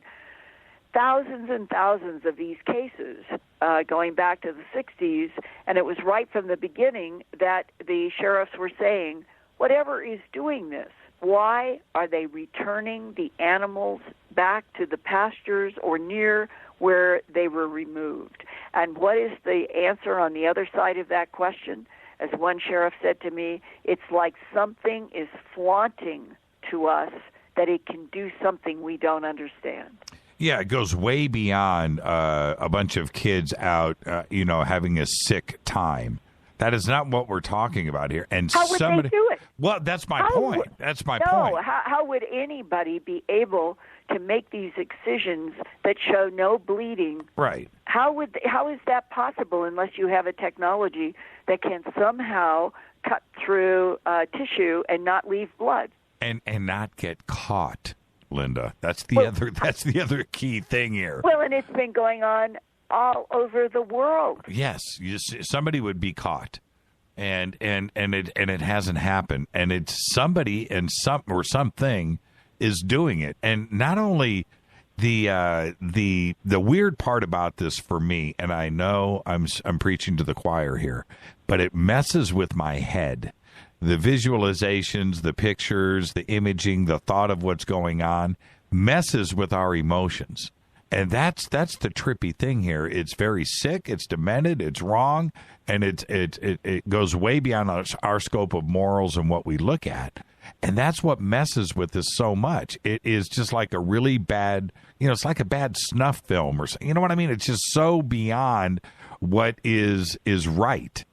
It's just disturbing to us, and it messes with us. It makes me freak out when I just think about it. Well, and I must have gone by myself to 30 mutilation sites in a 3 or 4 year period, FedExing back. Well, I'd be carrying plastic Tupperware. I'd have formalin from a vet office. I would have a scalpel. I would be excising carefully so that I could tag, here's Linda's cut, here's the mutilator's cut, and get this tissue and have to label everything and make sure that Dr. Altshuler would know. I would take photographs that would go so that he'd know where each cut was. It was a lot of work, and I'd be doing this by myself out in pastures, sometimes quite rural and isolated, and I would think, man, whoever is doing this, whatever is doing this, if they wanted to take me out, it would be the easiest thing in the world. Right. And I'm still here, and I have literally walked around this planet, going to various places. I've been at mutilation sites in England. I have been in Australia when they had a spate of mutilations, and a reporter at ABC in Sydney was calling me, reporting, Linda, my God, we just got a report of an animal with an ear, eye, tongue, jaw, genitals, and rectum cord out. It's exactly like your documentary. Oh, and in Canada, I've had people who have flown me to Canada and various parts of the United States to investigate, and then there are all of the cases. A lot of people don't understand that since 2000 and approximately 2 to 3, there have been it's a conservative number now, about 3,500 mutilation reports to the Department of Agriculture in Argentina. And that veterinarians started doing reports that were made public in the beginning. That's how I got them. And I was communicating with a reporter who had been born and raised in Wisconsin, spoke perfect American English.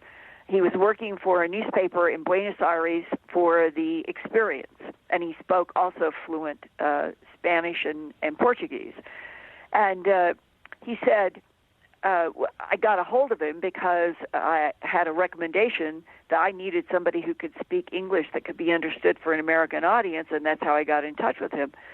So we worked together on a couple of cases where he went out to where there were mutilations, and I wanted him to be able to talk directly with a veterinarian, and he did. And he said the veterinarian told him that they were in fact confirming high heat of the cooked hemoglobin, cooked collagen at the excision sites, and they were not sure of the instrument. And this jumps back to John Altshuler.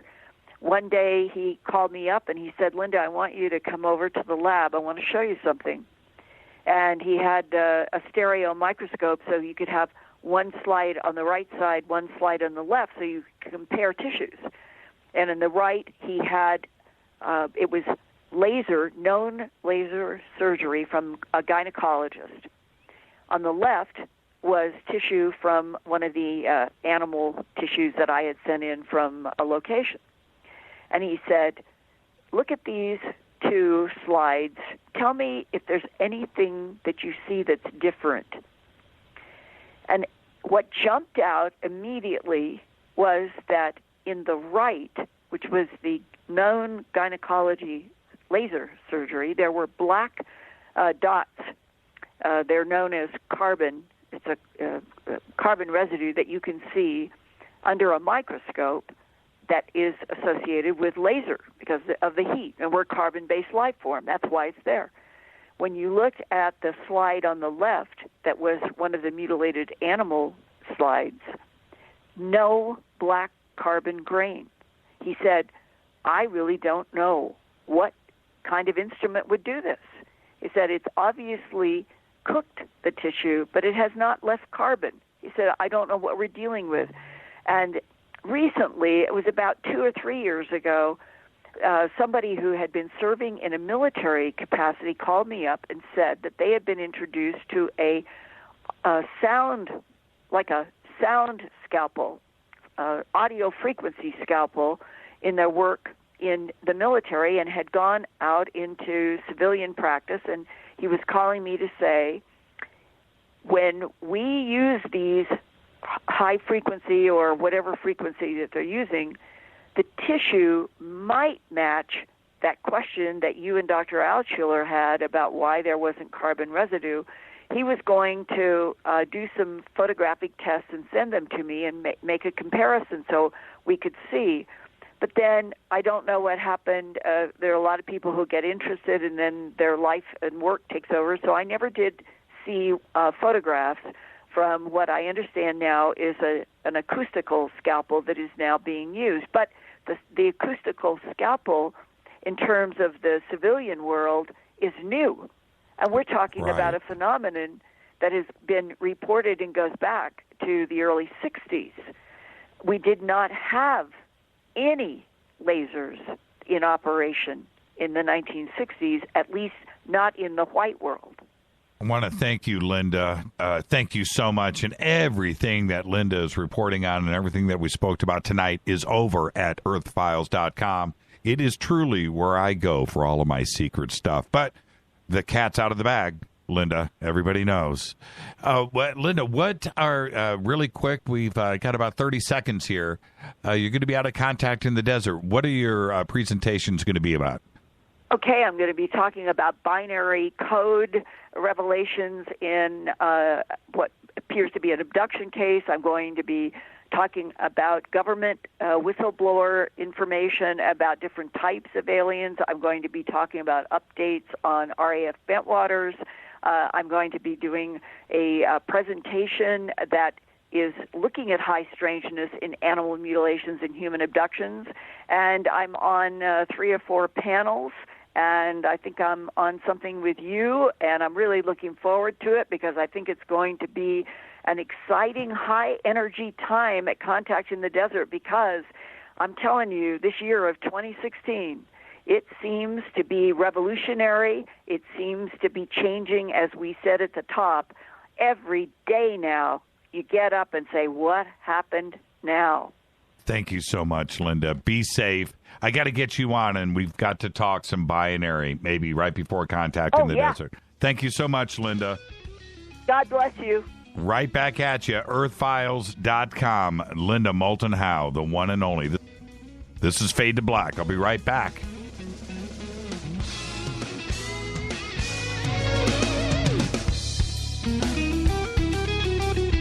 Hi, everybody. This is Rob Halford, the Metal Guard on JimmyChurchRadio.com. KGRA Radio. Intelligent talk. So, you love talk radio? Then you'll love TalkStreamLive.com. TalkStream Live is always on, 24/7, with the best streaming talk shows. Find your favorite talkers and discover some new ones. It's free, readily available online or on any smartphone or tablet. Finding your favorite talk shows all in one place has gotten a whole lot easier. Just go to TalkStreamLive.com. Be sure to download the free apps from Google Play or the iTunes App Store.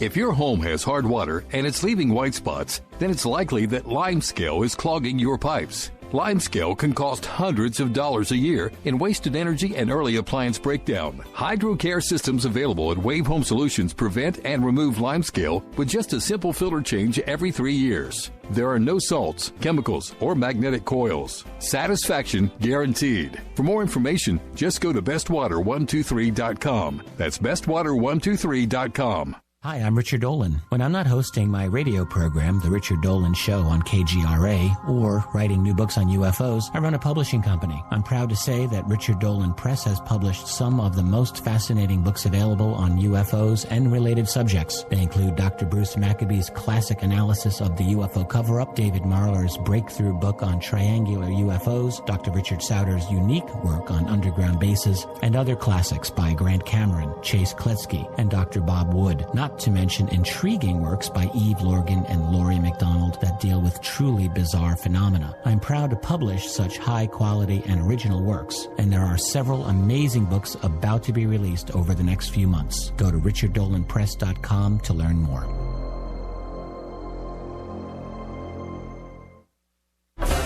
Did you know that when you're on the road with limited data or Wi-Fi available, you can still listen to every minute of Fade to Black by just calling 605-562-4482. No smartphone, app, or internet needed. It saves your data plan and no extra cost if you have unlimited minutes. Just call 605-562-4482. You can listen to me, Jimmy Church, on any phone, anytime, anywhere. Go Beckley Tappy.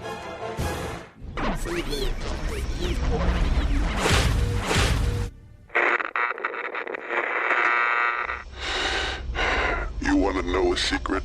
I love ponies. I really love ponies. I'm serious.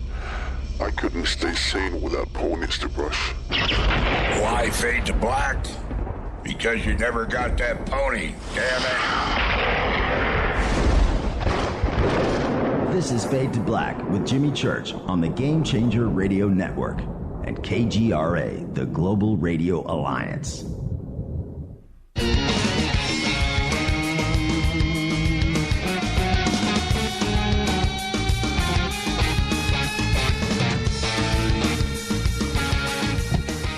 All right, welcome back. Fade to Black. I'm your host, Jimmy Church. Thank you, Linda Moulton Howe. Always amazing. Follow us on Twitter at JChurchRadio. Email is jimmy@jimmychurchradio.com. This is truly bespoke radio for the masses on the Game Changer Network and KGRA, the planet. Yes, it has now arrived. It is that time of the year. Contact in the Desert has truly become the event, if not in the nation, in the entire world. And when I say thousands of attendees, like-minded, wonderful people, all at one place at one time, focused, looking for knowledge and answers, that is what Contact in the Desert has turned into.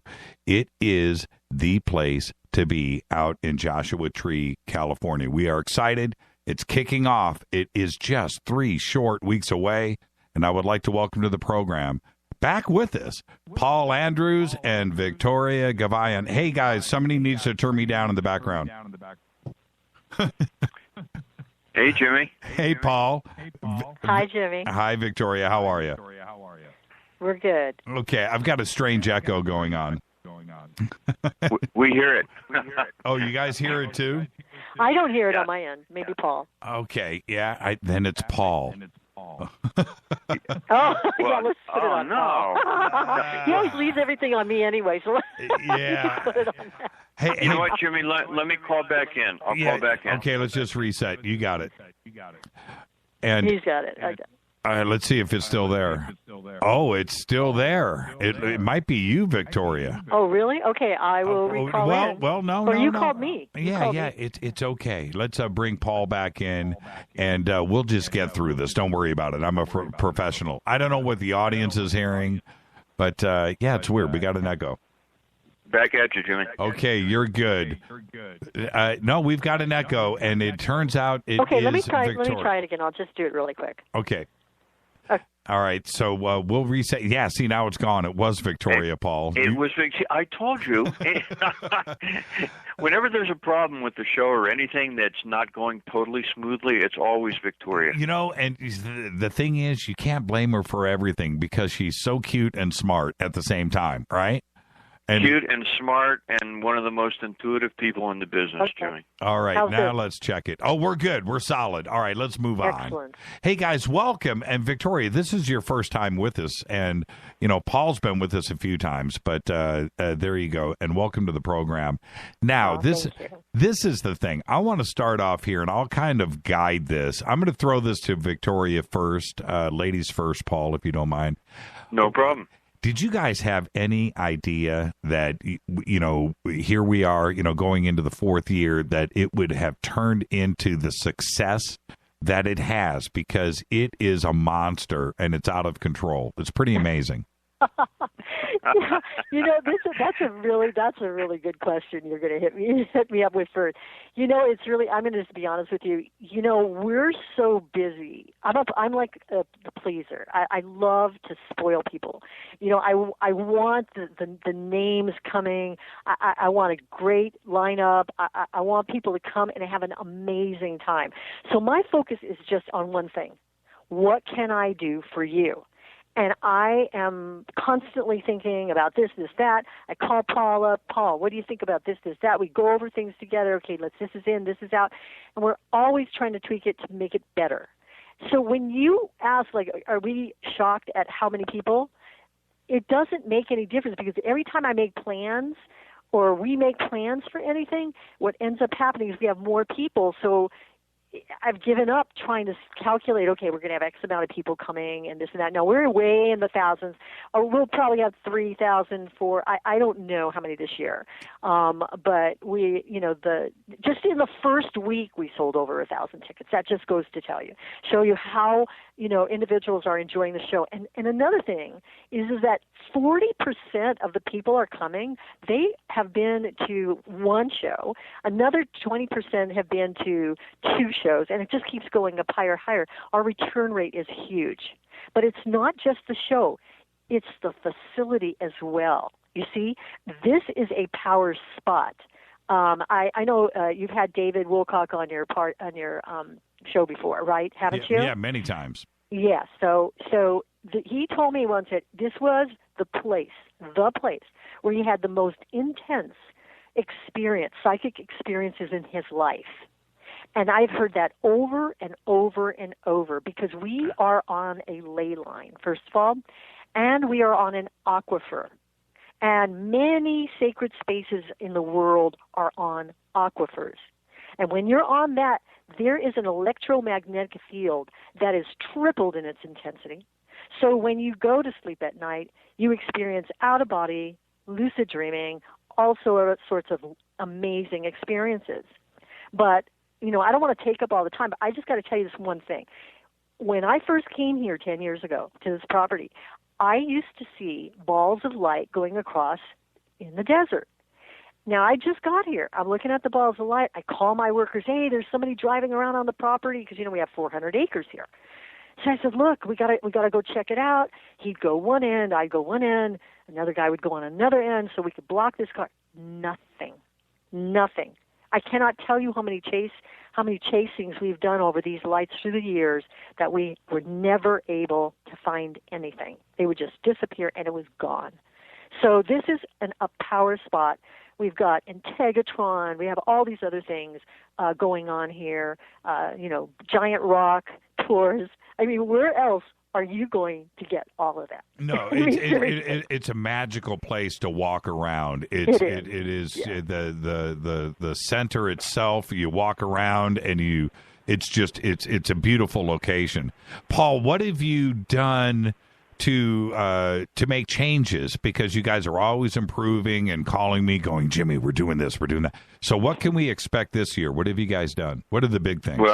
Well, I'm going to talk about that. But, Jimmy, can I follow up just for a minute on what Victoria said? Because I want to emphasize that there's a long history of sightings there at Joshua Tree, where we are. That's and the fellow who founded the place spent 7 years in Tibet back in the early 1900s, like 1900, 1901. And when he brought those Tibetan spiritual teachings back with him, he had become very sensitized as a result of being in this lamasery for 7 years. So he came back to LA. He founded a church in Los Angeles, and when he went to look for a retreat center, he let his intuition guide him.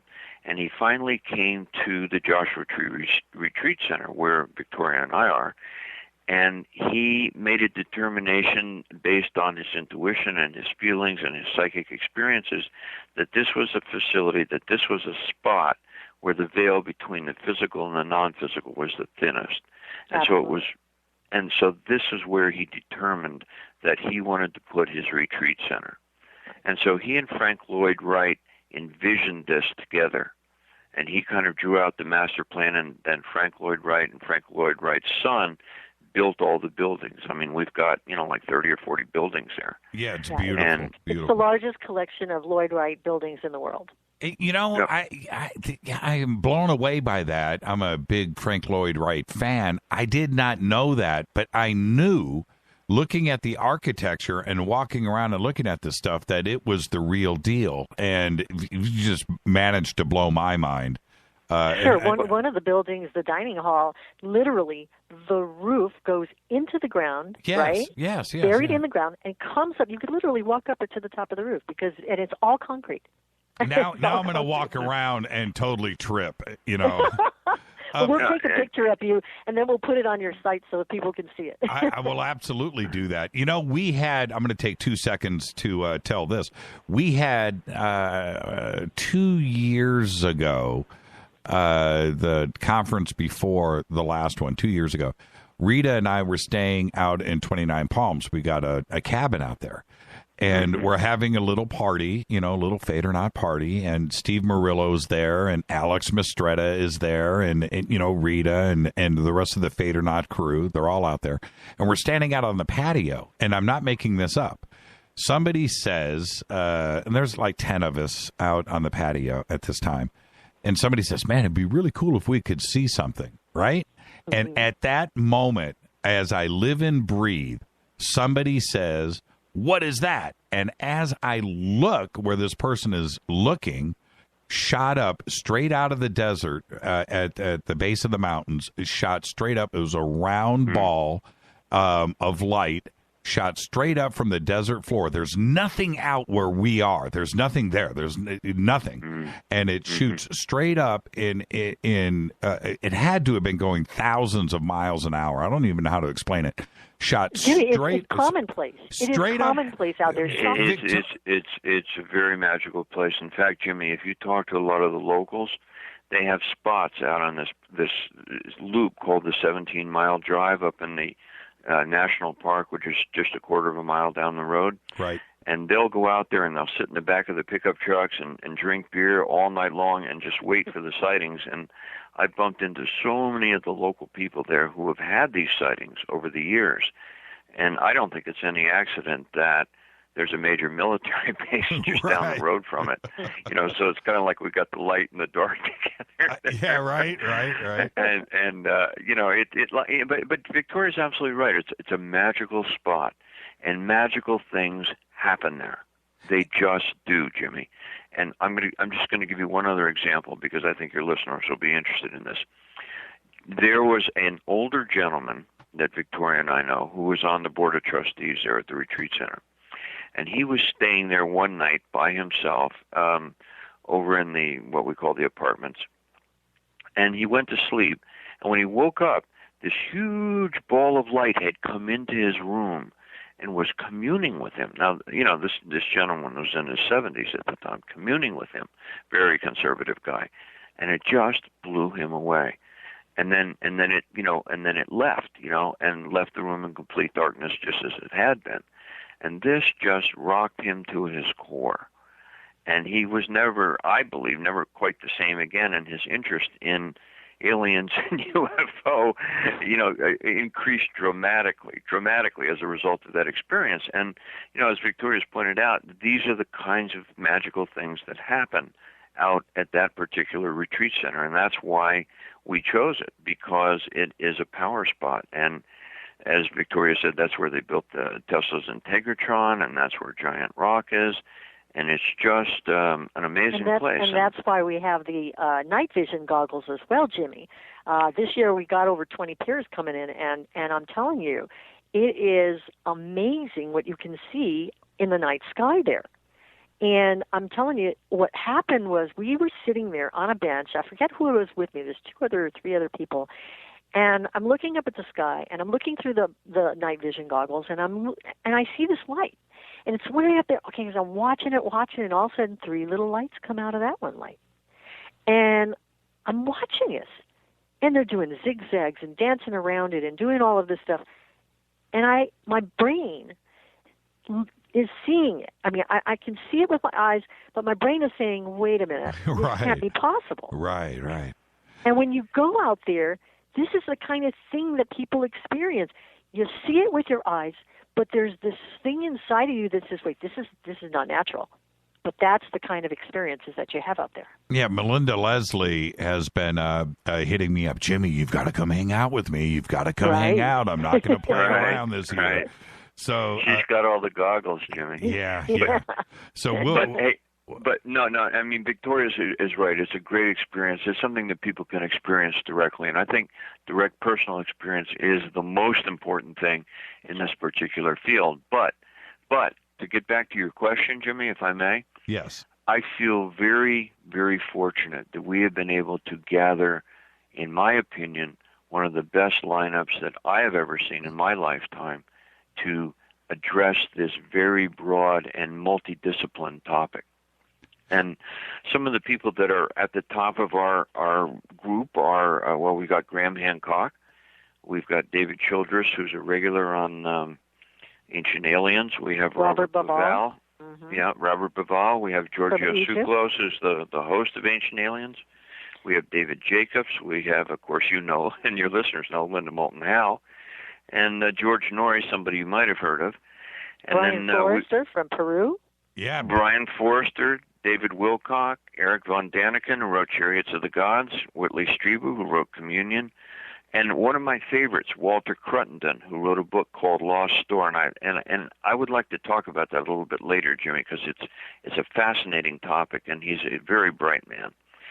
And then we've got Jim Mars and Stanton Friedman.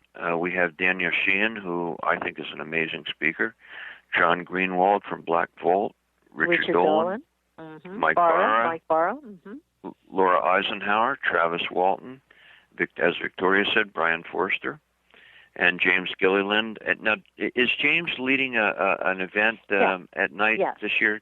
Yes, Sunday night.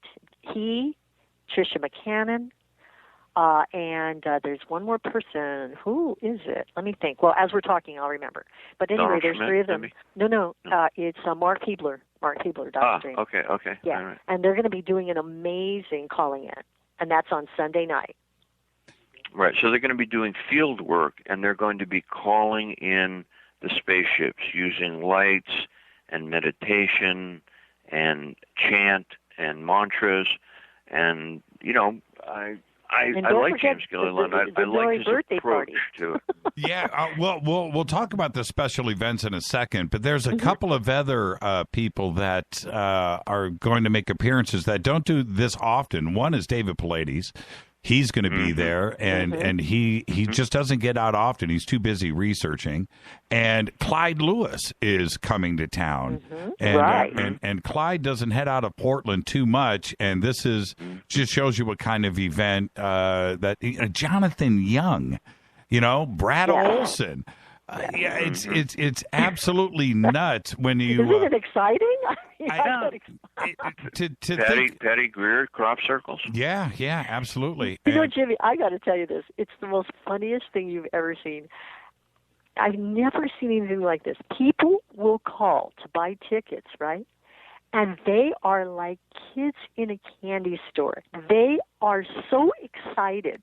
I mean, I don't blame them, but to actually call and have so many people so excited to get here, it's just amazing. It's really wonderful. It's You know what's a real treat? Well, hold on. Hey, Paul, don't forget it's my show. Okay, it's my show. One of the coolest things there is the crosswalks in front of the sanctuary. And all you have to do as an attendee is just walk around, and whoever it is that you're a fan of, that you've been reading and researching and checking, just stand there for a minute, because they're going to walk by you. And you are able to go, hey, and they're going to stop, and you're going to hang out. You're going to be able to trade your stories and talk. And then when you're done doing that, whoever it is, it's Jeremy Corbell, right? And you're talking to Jeremy. Turn around and just close your eyes for a second. Think of your next favorite author. Take a couple of steps, and then you're going to meet them too. That's right. And that's what's really extraordinary about the event. I don't want to make light of this. It's really cool. Yeah. Well, yeah, and we all eat together in the cafeteria, so we all get to kind of hang out and eat together, and it's everybody's like a little very family, like a big family. Now, like a big family. I'm going to address. Now I'm going to throw you guys under the bus. Food. Oh, no. Tell me you fixed the food issue this year. It's always been okay, and the food in the cafeteria is great, but it's the line. I know. We fixed it. Okay. We're doing 4 lines this time.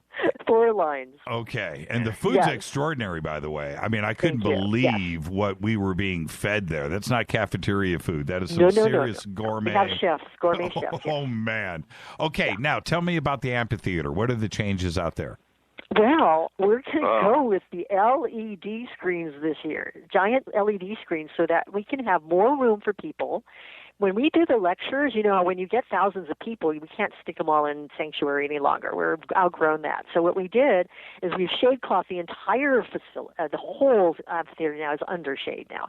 And then what we did is we have 2 LED screens that can be used during the daylight, so that we can actually show the PowerPoint presentations while they're there, and nobody will be all squished up or anything. There'll be plenty of room there. And then we'll do workshops inside the other buildings. Are these like jumbotrons, Paul? Yes, they're LEDs, and the brightness factor is so significant that you can sit even in the back row in bright sunlight and see it very clearly. Right. And as Victoria mentioned, we put this huge shade cloth over the entire amphitheater, which seats what I would say 3,500. Victoria. Yes, and even with the booths. They're all going to be under shade as well. I mean, we've really, and lots of golf carts taking people around. It's kind of fun. Mm-hmm. For older people or people with disability, we have golf carts. We have people to help people around. And everybody thinks, desert hot. But this is the high desert. This is the high desert, Jimmy. And the high desert is, as everybody knows, much cooler than the low desert. Yeah. So we'll be maybe 20 degrees cooler than Palm Springs. And that time of the year, Victoria, help me if I'm wrong, but it tends to be in the upper 70s, lower 80s as a high for a day, and then 60s at night. So the weather's practically perfect in early June for this event. I mean, it's very, very temperate and pleasant. Now, I want to mention this because you said this, Jimmy. Remember, the interesting fact is that they can go see the people that they've been watching either on television or hearing on the radio, and they're able to walk right up to them and have conversations with them, all lined up, that whole row. Yeah, everybody. Yeah, I remember the first time I was there, and I went up through the right in front of the sanctuary there, and everybody is there. Everybody is there, just sitting and talking with all of the attendees. Everybody is accessible, and it's really extraordinary. Now, Very really accessible. quick, we're going to be heading towards a break, so I'm going to keep you guys on. You're going to have to stay on with me, because when we come back after the break, we'll take some phone calls, and we'll give away a couple of passes. But as we lead into the break, what are some of the special events? Tell them about George. Oh, well, everybody knows George Norrie from Coast to Coast Radio, and it's going to be his birthday on Saturday night, and so we're having a special George Norrie birthday bash dinner. And, we encourage everybody, to come to that. It's a special ticket. And then following that, we're going to have a large party. We're going to have live music, and we're going to have decorations. And it'll be a chance for everybody to get to know everybody else. And I think people will have a good time. Wow, that's cool. Victoria, what's the next event? Oh, did we lose Victoria? Oh, I hope not. Okay, hold on here. Hold on. Victoria? Yeah, I'm right here. Okay, there you are. Okay, Victoria, what I just said, okay, what's the next special event after the George Norrie birthday? Oh, my gosh. There's so many. There's the meet and greet. That is on, which is so much fun. That is on, meet and greet is on Friday night. And if you think just going up to them at the tables is great, when you go into the meet and greet, everybody's taking pictures with them. They're walking around with the people. There's music going on. Robert Perella is going to be playing his music on, his themes from Paul McCartney and a few others. That's one night, and then on the other night, since I wasn't there at that moment, when he told you about the George Norrie birthday party, right after his birthday party, we're actually having a live band and music and dancing and fun. Everything's got to be fun. Yeah, I totally agree. No. And this is what something else that is cool. Friday night during the meet and greet, which is in the sanctuary, behind the sanctuary is another building that we are broadcasting from. Fade to Black's going to broadcast.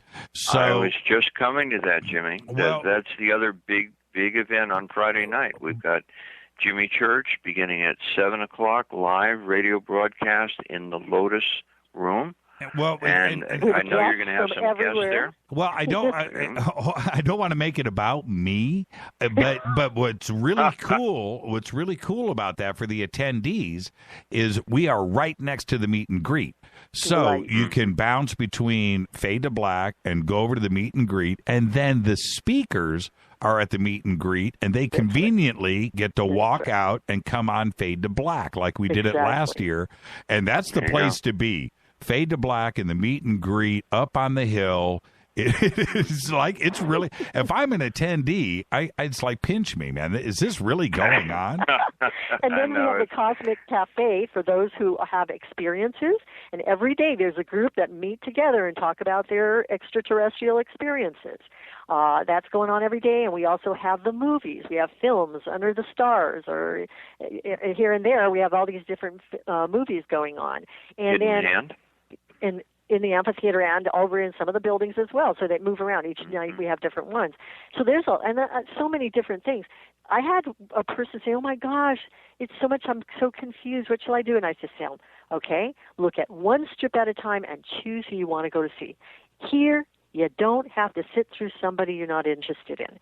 Here, you make the choice.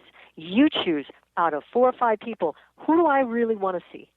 Who do I want to lecture? Who do I want to see the panels? We have dynamite panels. In fact, you're going to be leading one of them." Yes. So, Indeed. We have 8 panels, and, I'm looking forward to the Jimmy Church panel myself. Oh, stop. I'm going to hang out for the George Norrie panel after mine. That's why I'm doing the panel, so I have a good seat for the Norrie shindig right after mine. Hey, guys, let's take a quick break, and when we come back, I'm going to open up the phone lines.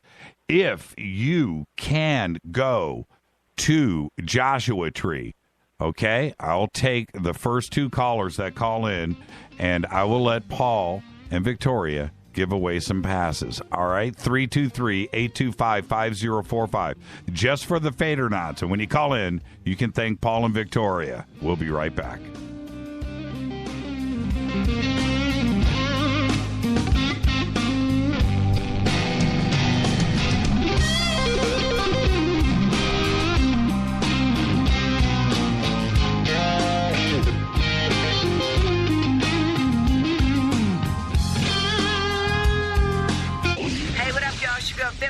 Here, and you are listening to my boy Jimmy Church on JimmyChurchRadio.com. Despite popular opinion, reading a book will not make you smarter, but listening to Jimmy Church will.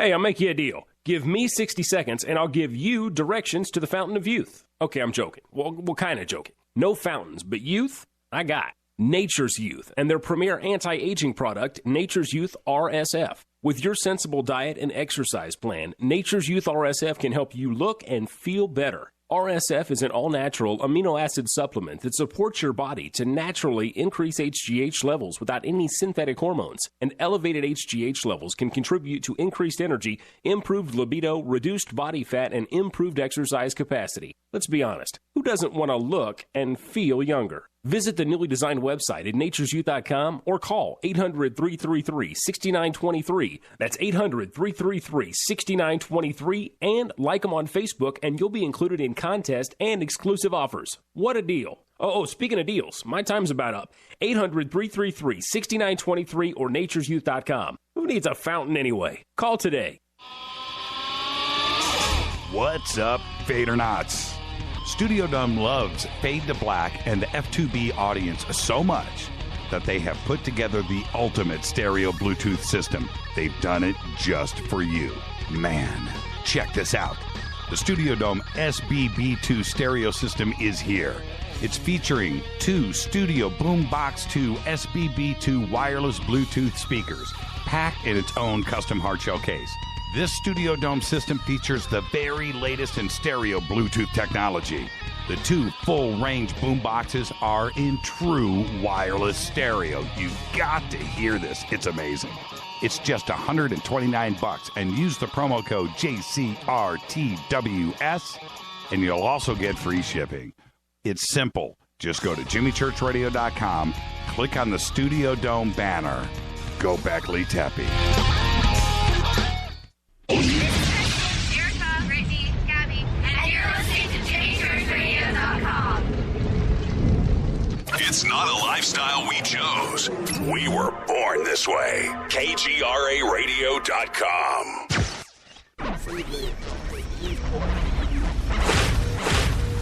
This is KJCR at JimmyChurchRadio.com.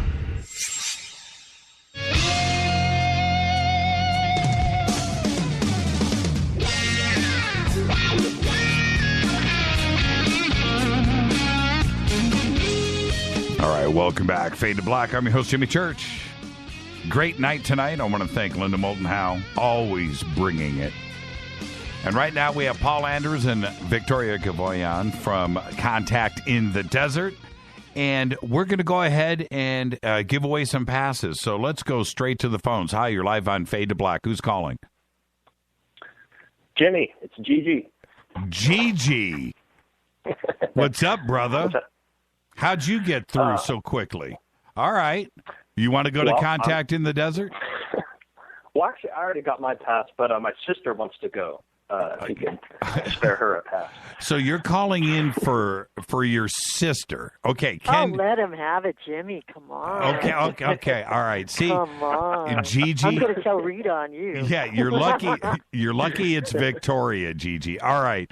So your sister is going to Contact Gigi, we in the love you. All right. Well, I love you guys, too. Y'all's event is the best. Gigi has been to what, the last 2? No, just that last one. Okay. But yeah, that was absolutely amazing. Okay.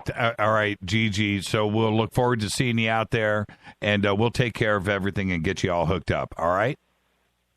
Awesome, man. I really appreciate you.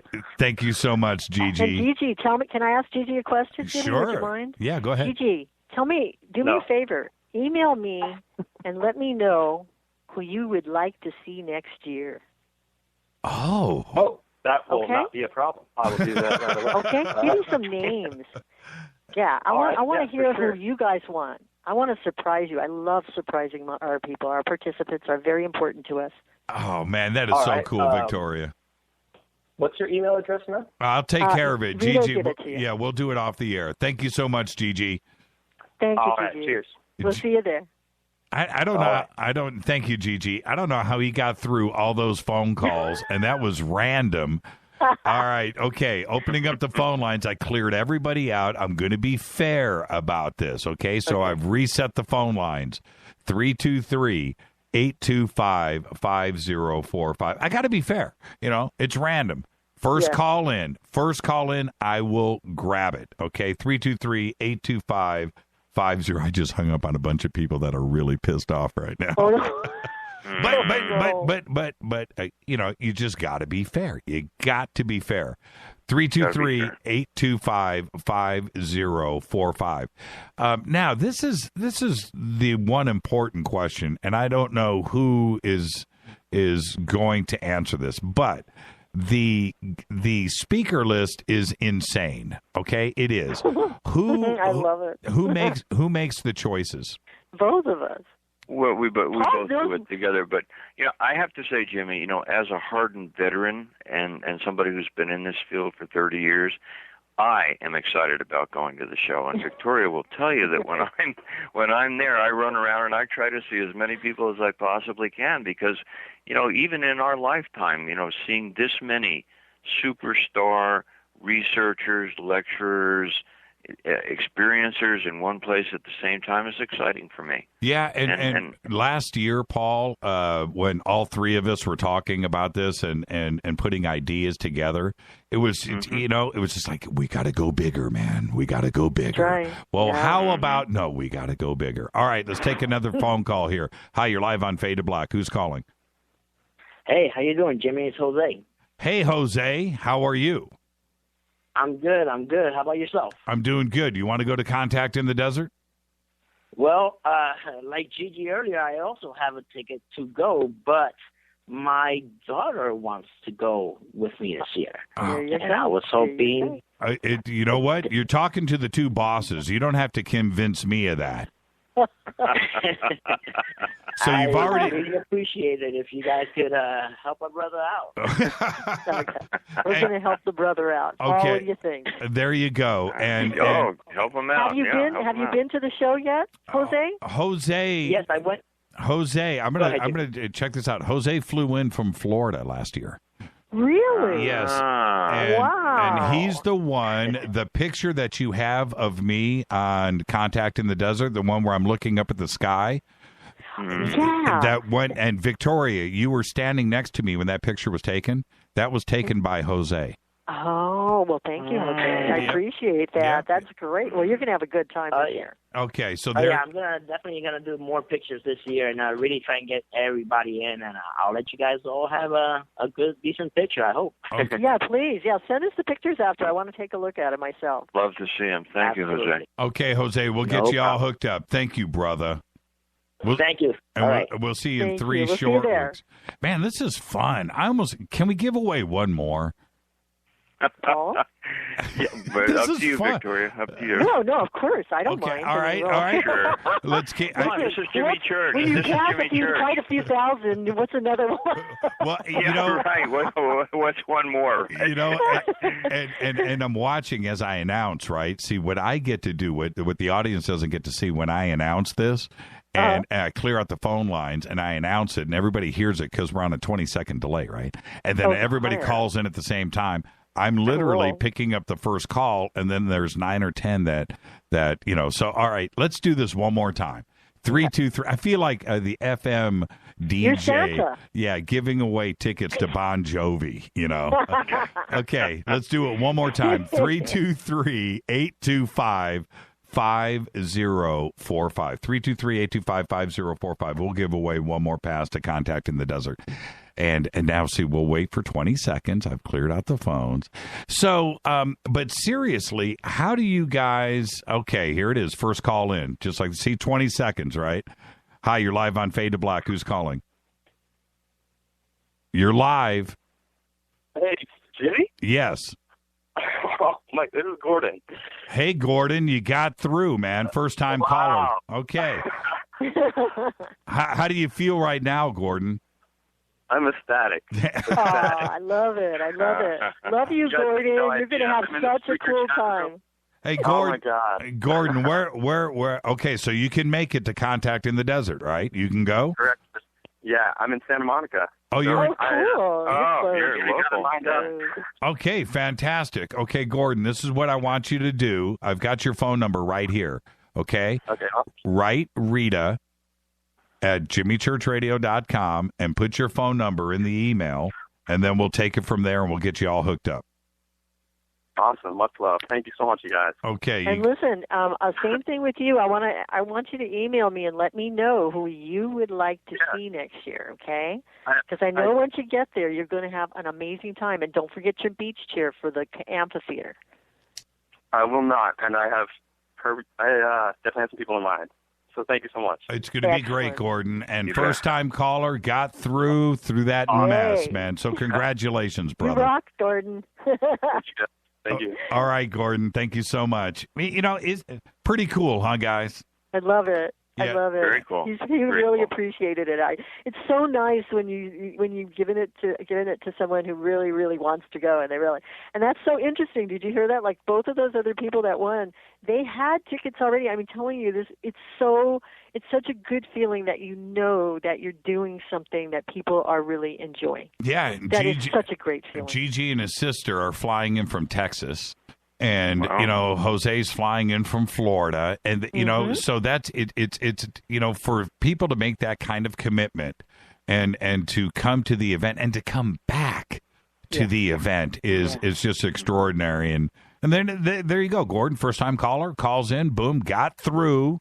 And there you go. I mean, But Jimmy, they're coming from all over the world. Yes, they do. It's serious. Paul, you look at the stats all the time. Yeah. Tell We have them people from Australia. We have people from Great Britain. We have people from South America. We have people from South Africa. We have people from Japan.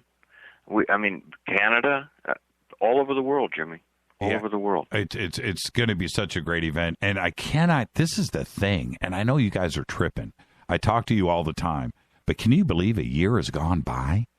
Absolutely. I mean, here we are, man. Fast. In a couple of weeks, we're going to be at that cafeteria. I love it. I don't have to cook. We call it the Cosmic Cafe, Jimmy. It is, and it is cosmic. And again, thank you guys so much for everything that you do. Oh! I have to ask you before I let you go: are you guys capped by like the fire department? Are you guys capped? Is there a number that you guys can't throw out there? Well, no, we not. We have Bhakti Fest has 5,000 people. This other festival has 7,000 or 8,000. It because we have 400 acres. The only thing we cap is the rooms now, but then we're doing more in, like, we're putting up tents. Like next year, we're going to have more tents and things. Each year, we have a new thing coming in. Like next year, we're going to have what's called Area 51, but I'm not going to tell you what that is. I'm just going to let you wait it out. Oh, that's cool. But Jimmy, let me say this at the risk of speaking over Victoria. We have almost unlimited camping, and if you want to be there on the grounds all the time with us, bring a tent, bring an RV, plenty of camping there. Yeah, we have rooms and we cap camping, but when you want the rooms, we can only sleep up to about 283 on site, and those rooms are sold out within like hours. They were gone. Yeah, they were kind of right. I think the first day we put the tickets on sale, but the good news is that, you know, if you don't mind camping and you want to be really on site, connected to the earth, to the event, there we do have camping available, Jerry. And we're going to be doing glamping next year as well. So, and then we have all the hotels. I mean, we have a lot of motels, and things like that in the area. Yeah, they're right there. Yeah, they're right we have there. plenty of those. Yeah. All right, guys. Thank you so much, and we Thank will. you for having us. We're going to see you. Today is the 11th. Can you believe it? It's going to, in the blink of an eye, we're going to be rolling in, and there's nothing more special. I'm going to tell you right now, my heart starts to pound when you come out of the mountains and you roll into Joshua Tree and it's laid out in front of you for the first time. It's like Mars. You know, it's like another place. It's not. It's another world. Another world. It's a moonscape. It's a moonscape. And until you've been there, you have no clue. You think you've been to special places, right? You roll in to Joshua Tree and you look around. Whoever's sitting next to you in the car, you're going to go, dude, this is trippy. This is cool. And you know, Jimmy, it's no accident that U2 named their album Joshua Tree. That's right. No. Don't make no mistake about it. Hey, guys, thank you so much. You guys are the absolute best. Thank you, Jimmy. You're the best. And I'll talk to you guys, and I'll see you in 2 short weeks. We'll be rolling into town. Thank you so much. You got it. Talk to you soon, and thank you to all your listeners again, Jimmy. out there. Bye-bye. You guys got it. Bye-bye, guys. Paul and Victoria from Contact in the Desert giving away tickets. Thank you. The event is as special as what you hear. If you have any doubts, just you don't have doubts, but when you talk about something like this, because it's so special, it sounds like it's impossible, but it's really all that. Come over to Twitter, hang out in the sandbox, look at the pictures, talk to everybody else that has been there, because it is all that. It's really extraordinary. Contact in the Desert. It's kicking off here in just a little less than 3 weeks in Joshua Tree, California. All right. Thank you to everybody that called in tonight, too, by the way, and congratulations on your tickets. And now I want to get a couple of things out of the way that are a little bit disturbing, and you probably don't know anything about these stories. And the first one is, it is now believed that Russia is preparing to start test firing a nuclear missile, a brand new one, to replace everything else in their inventory. And it is dubbed the Satan II. Their current one is called Satan, okay? Capable of extreme destruction. It is the RS-28 Sarmat intercontinental ballistic missile. It's capable of wiping out parts of the earth the size of Texas or France. It may be able to speed past every missile defense system due to its extreme speed performance. The missile is expected to have an estimated range of 10,000 kilometers, and it tips the scales at over 100 tons. Field trials will begin sometime in the summer at the Plastic Cosmodrome. Yeah. Pictures, you want to check it out, go over to our Facebook page, jimmychurchradio.com. I'm not doom and gloom, not at all, but this kind of stuff needs to be reported on. Go check it out. The fire that led to a deadly explosion at a West Texas fertilizer plant, you remember that? Nearly blew up the entire town. It looked like a nuclear explosion. We all remember it. And it happened 3 years ago. Now, today, it was announced that it was intentionally set. The announcement was today. I watched the entire press conference. The blast devastated West Texas back in April 2013, killed 15 people, including 12 first responders, if you remember. The blast left a 100-foot crater.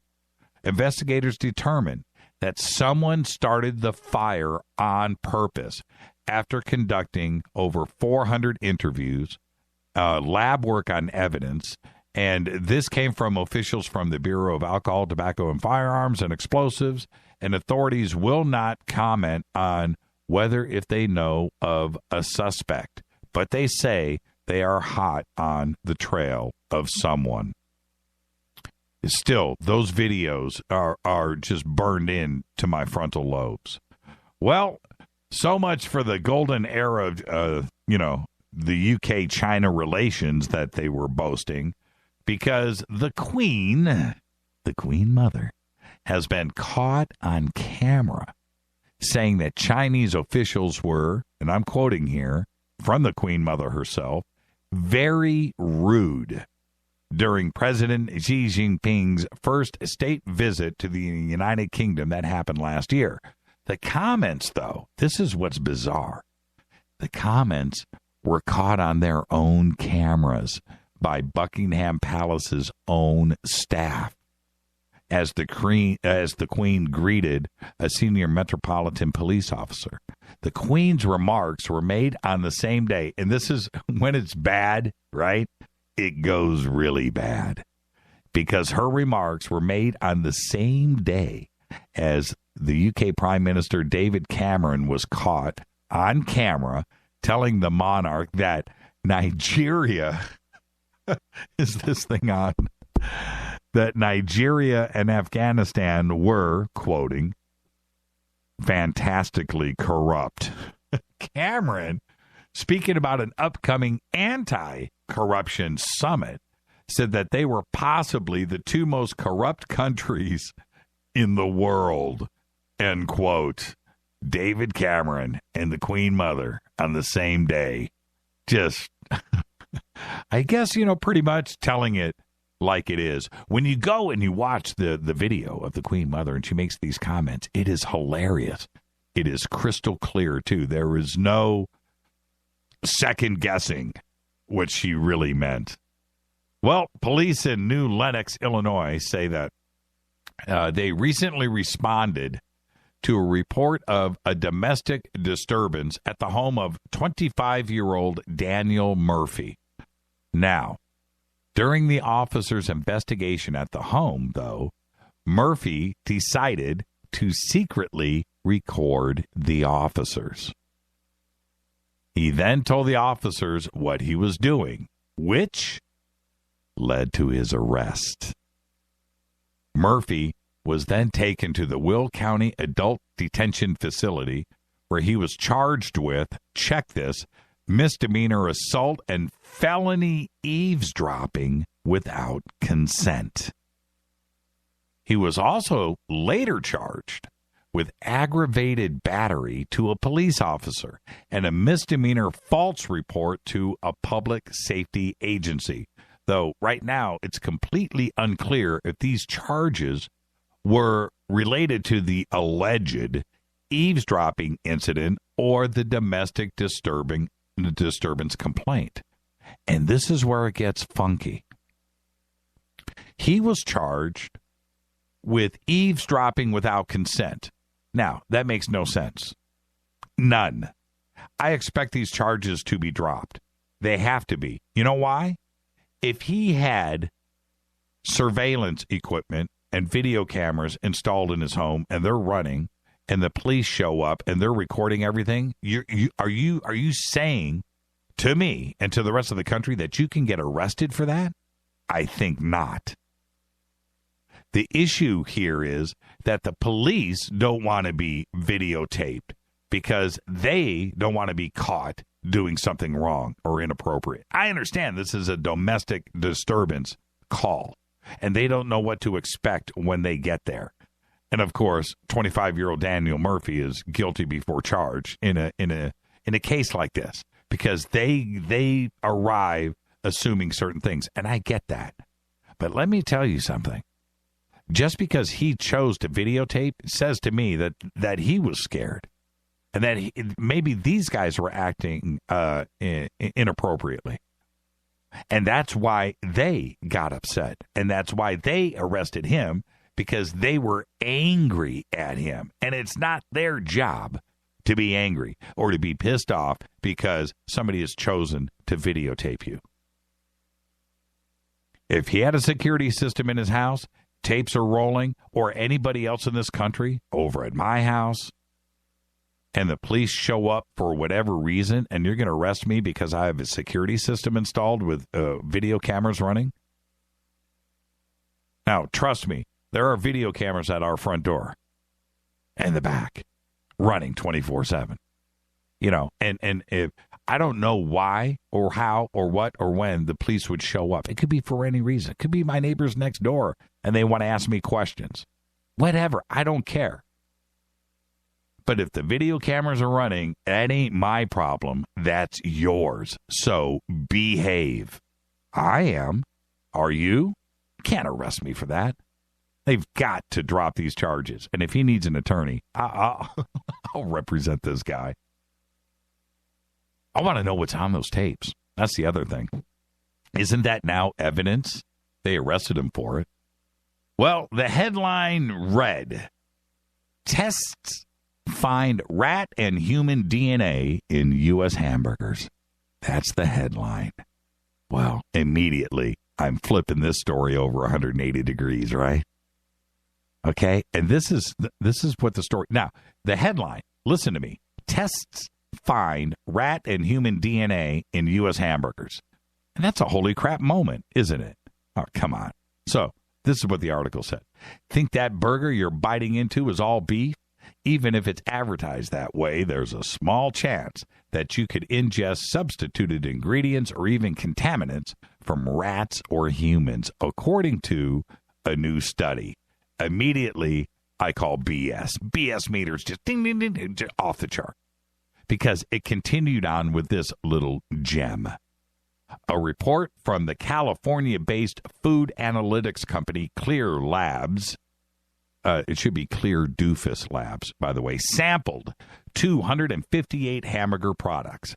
258, including ground beef, frozen patties, fast food, and veggie burgers. 3 of the samples had traces of rat DNA, and one was positive for traces of human DNA. It's just like the stupidest article that could ever be printed and released. Tests find that rat and human DNA is in U.S. hamburgers. Hands put hamburgers together. There's DNA all over it. It doesn't mean that human meat is in there. And that's what the headline implies, doesn't it? Rat DNA? There should be everything DNA in all 258 samples. I am shocked that it was only 3. And then actually, after I'm done reading it, it just makes those burgers taste that much better. Because it seems to me that we're in all clear. Thank you for the article. Well, it's going down. Mordor. That's right, Lord of the Rings. Mordor's volcanic alert level has risen to heightened unrest. New Zealand is telling nature lovers and nerds alike to steer clear of an active volcano in a national park that doubled as Mordor in the Lord of the Rings films. As you know, Peter Jackson filmed everything in New Zealand. An alert was raised for Mount Raphihu in North Island's Tongariro National Park. The volcano last erupted in 2007, and the country's Department of Conservation warned that everyone should stay out of the area known as the Summit Hazard Zone, which is over a mile from the center of Crater Lake. Temperatures in the lake have risen from 77 degrees Fahrenheit to 115 degrees since mid-April, and the alert level is at heightened unrest. You need to go and check out the pictures over on our website.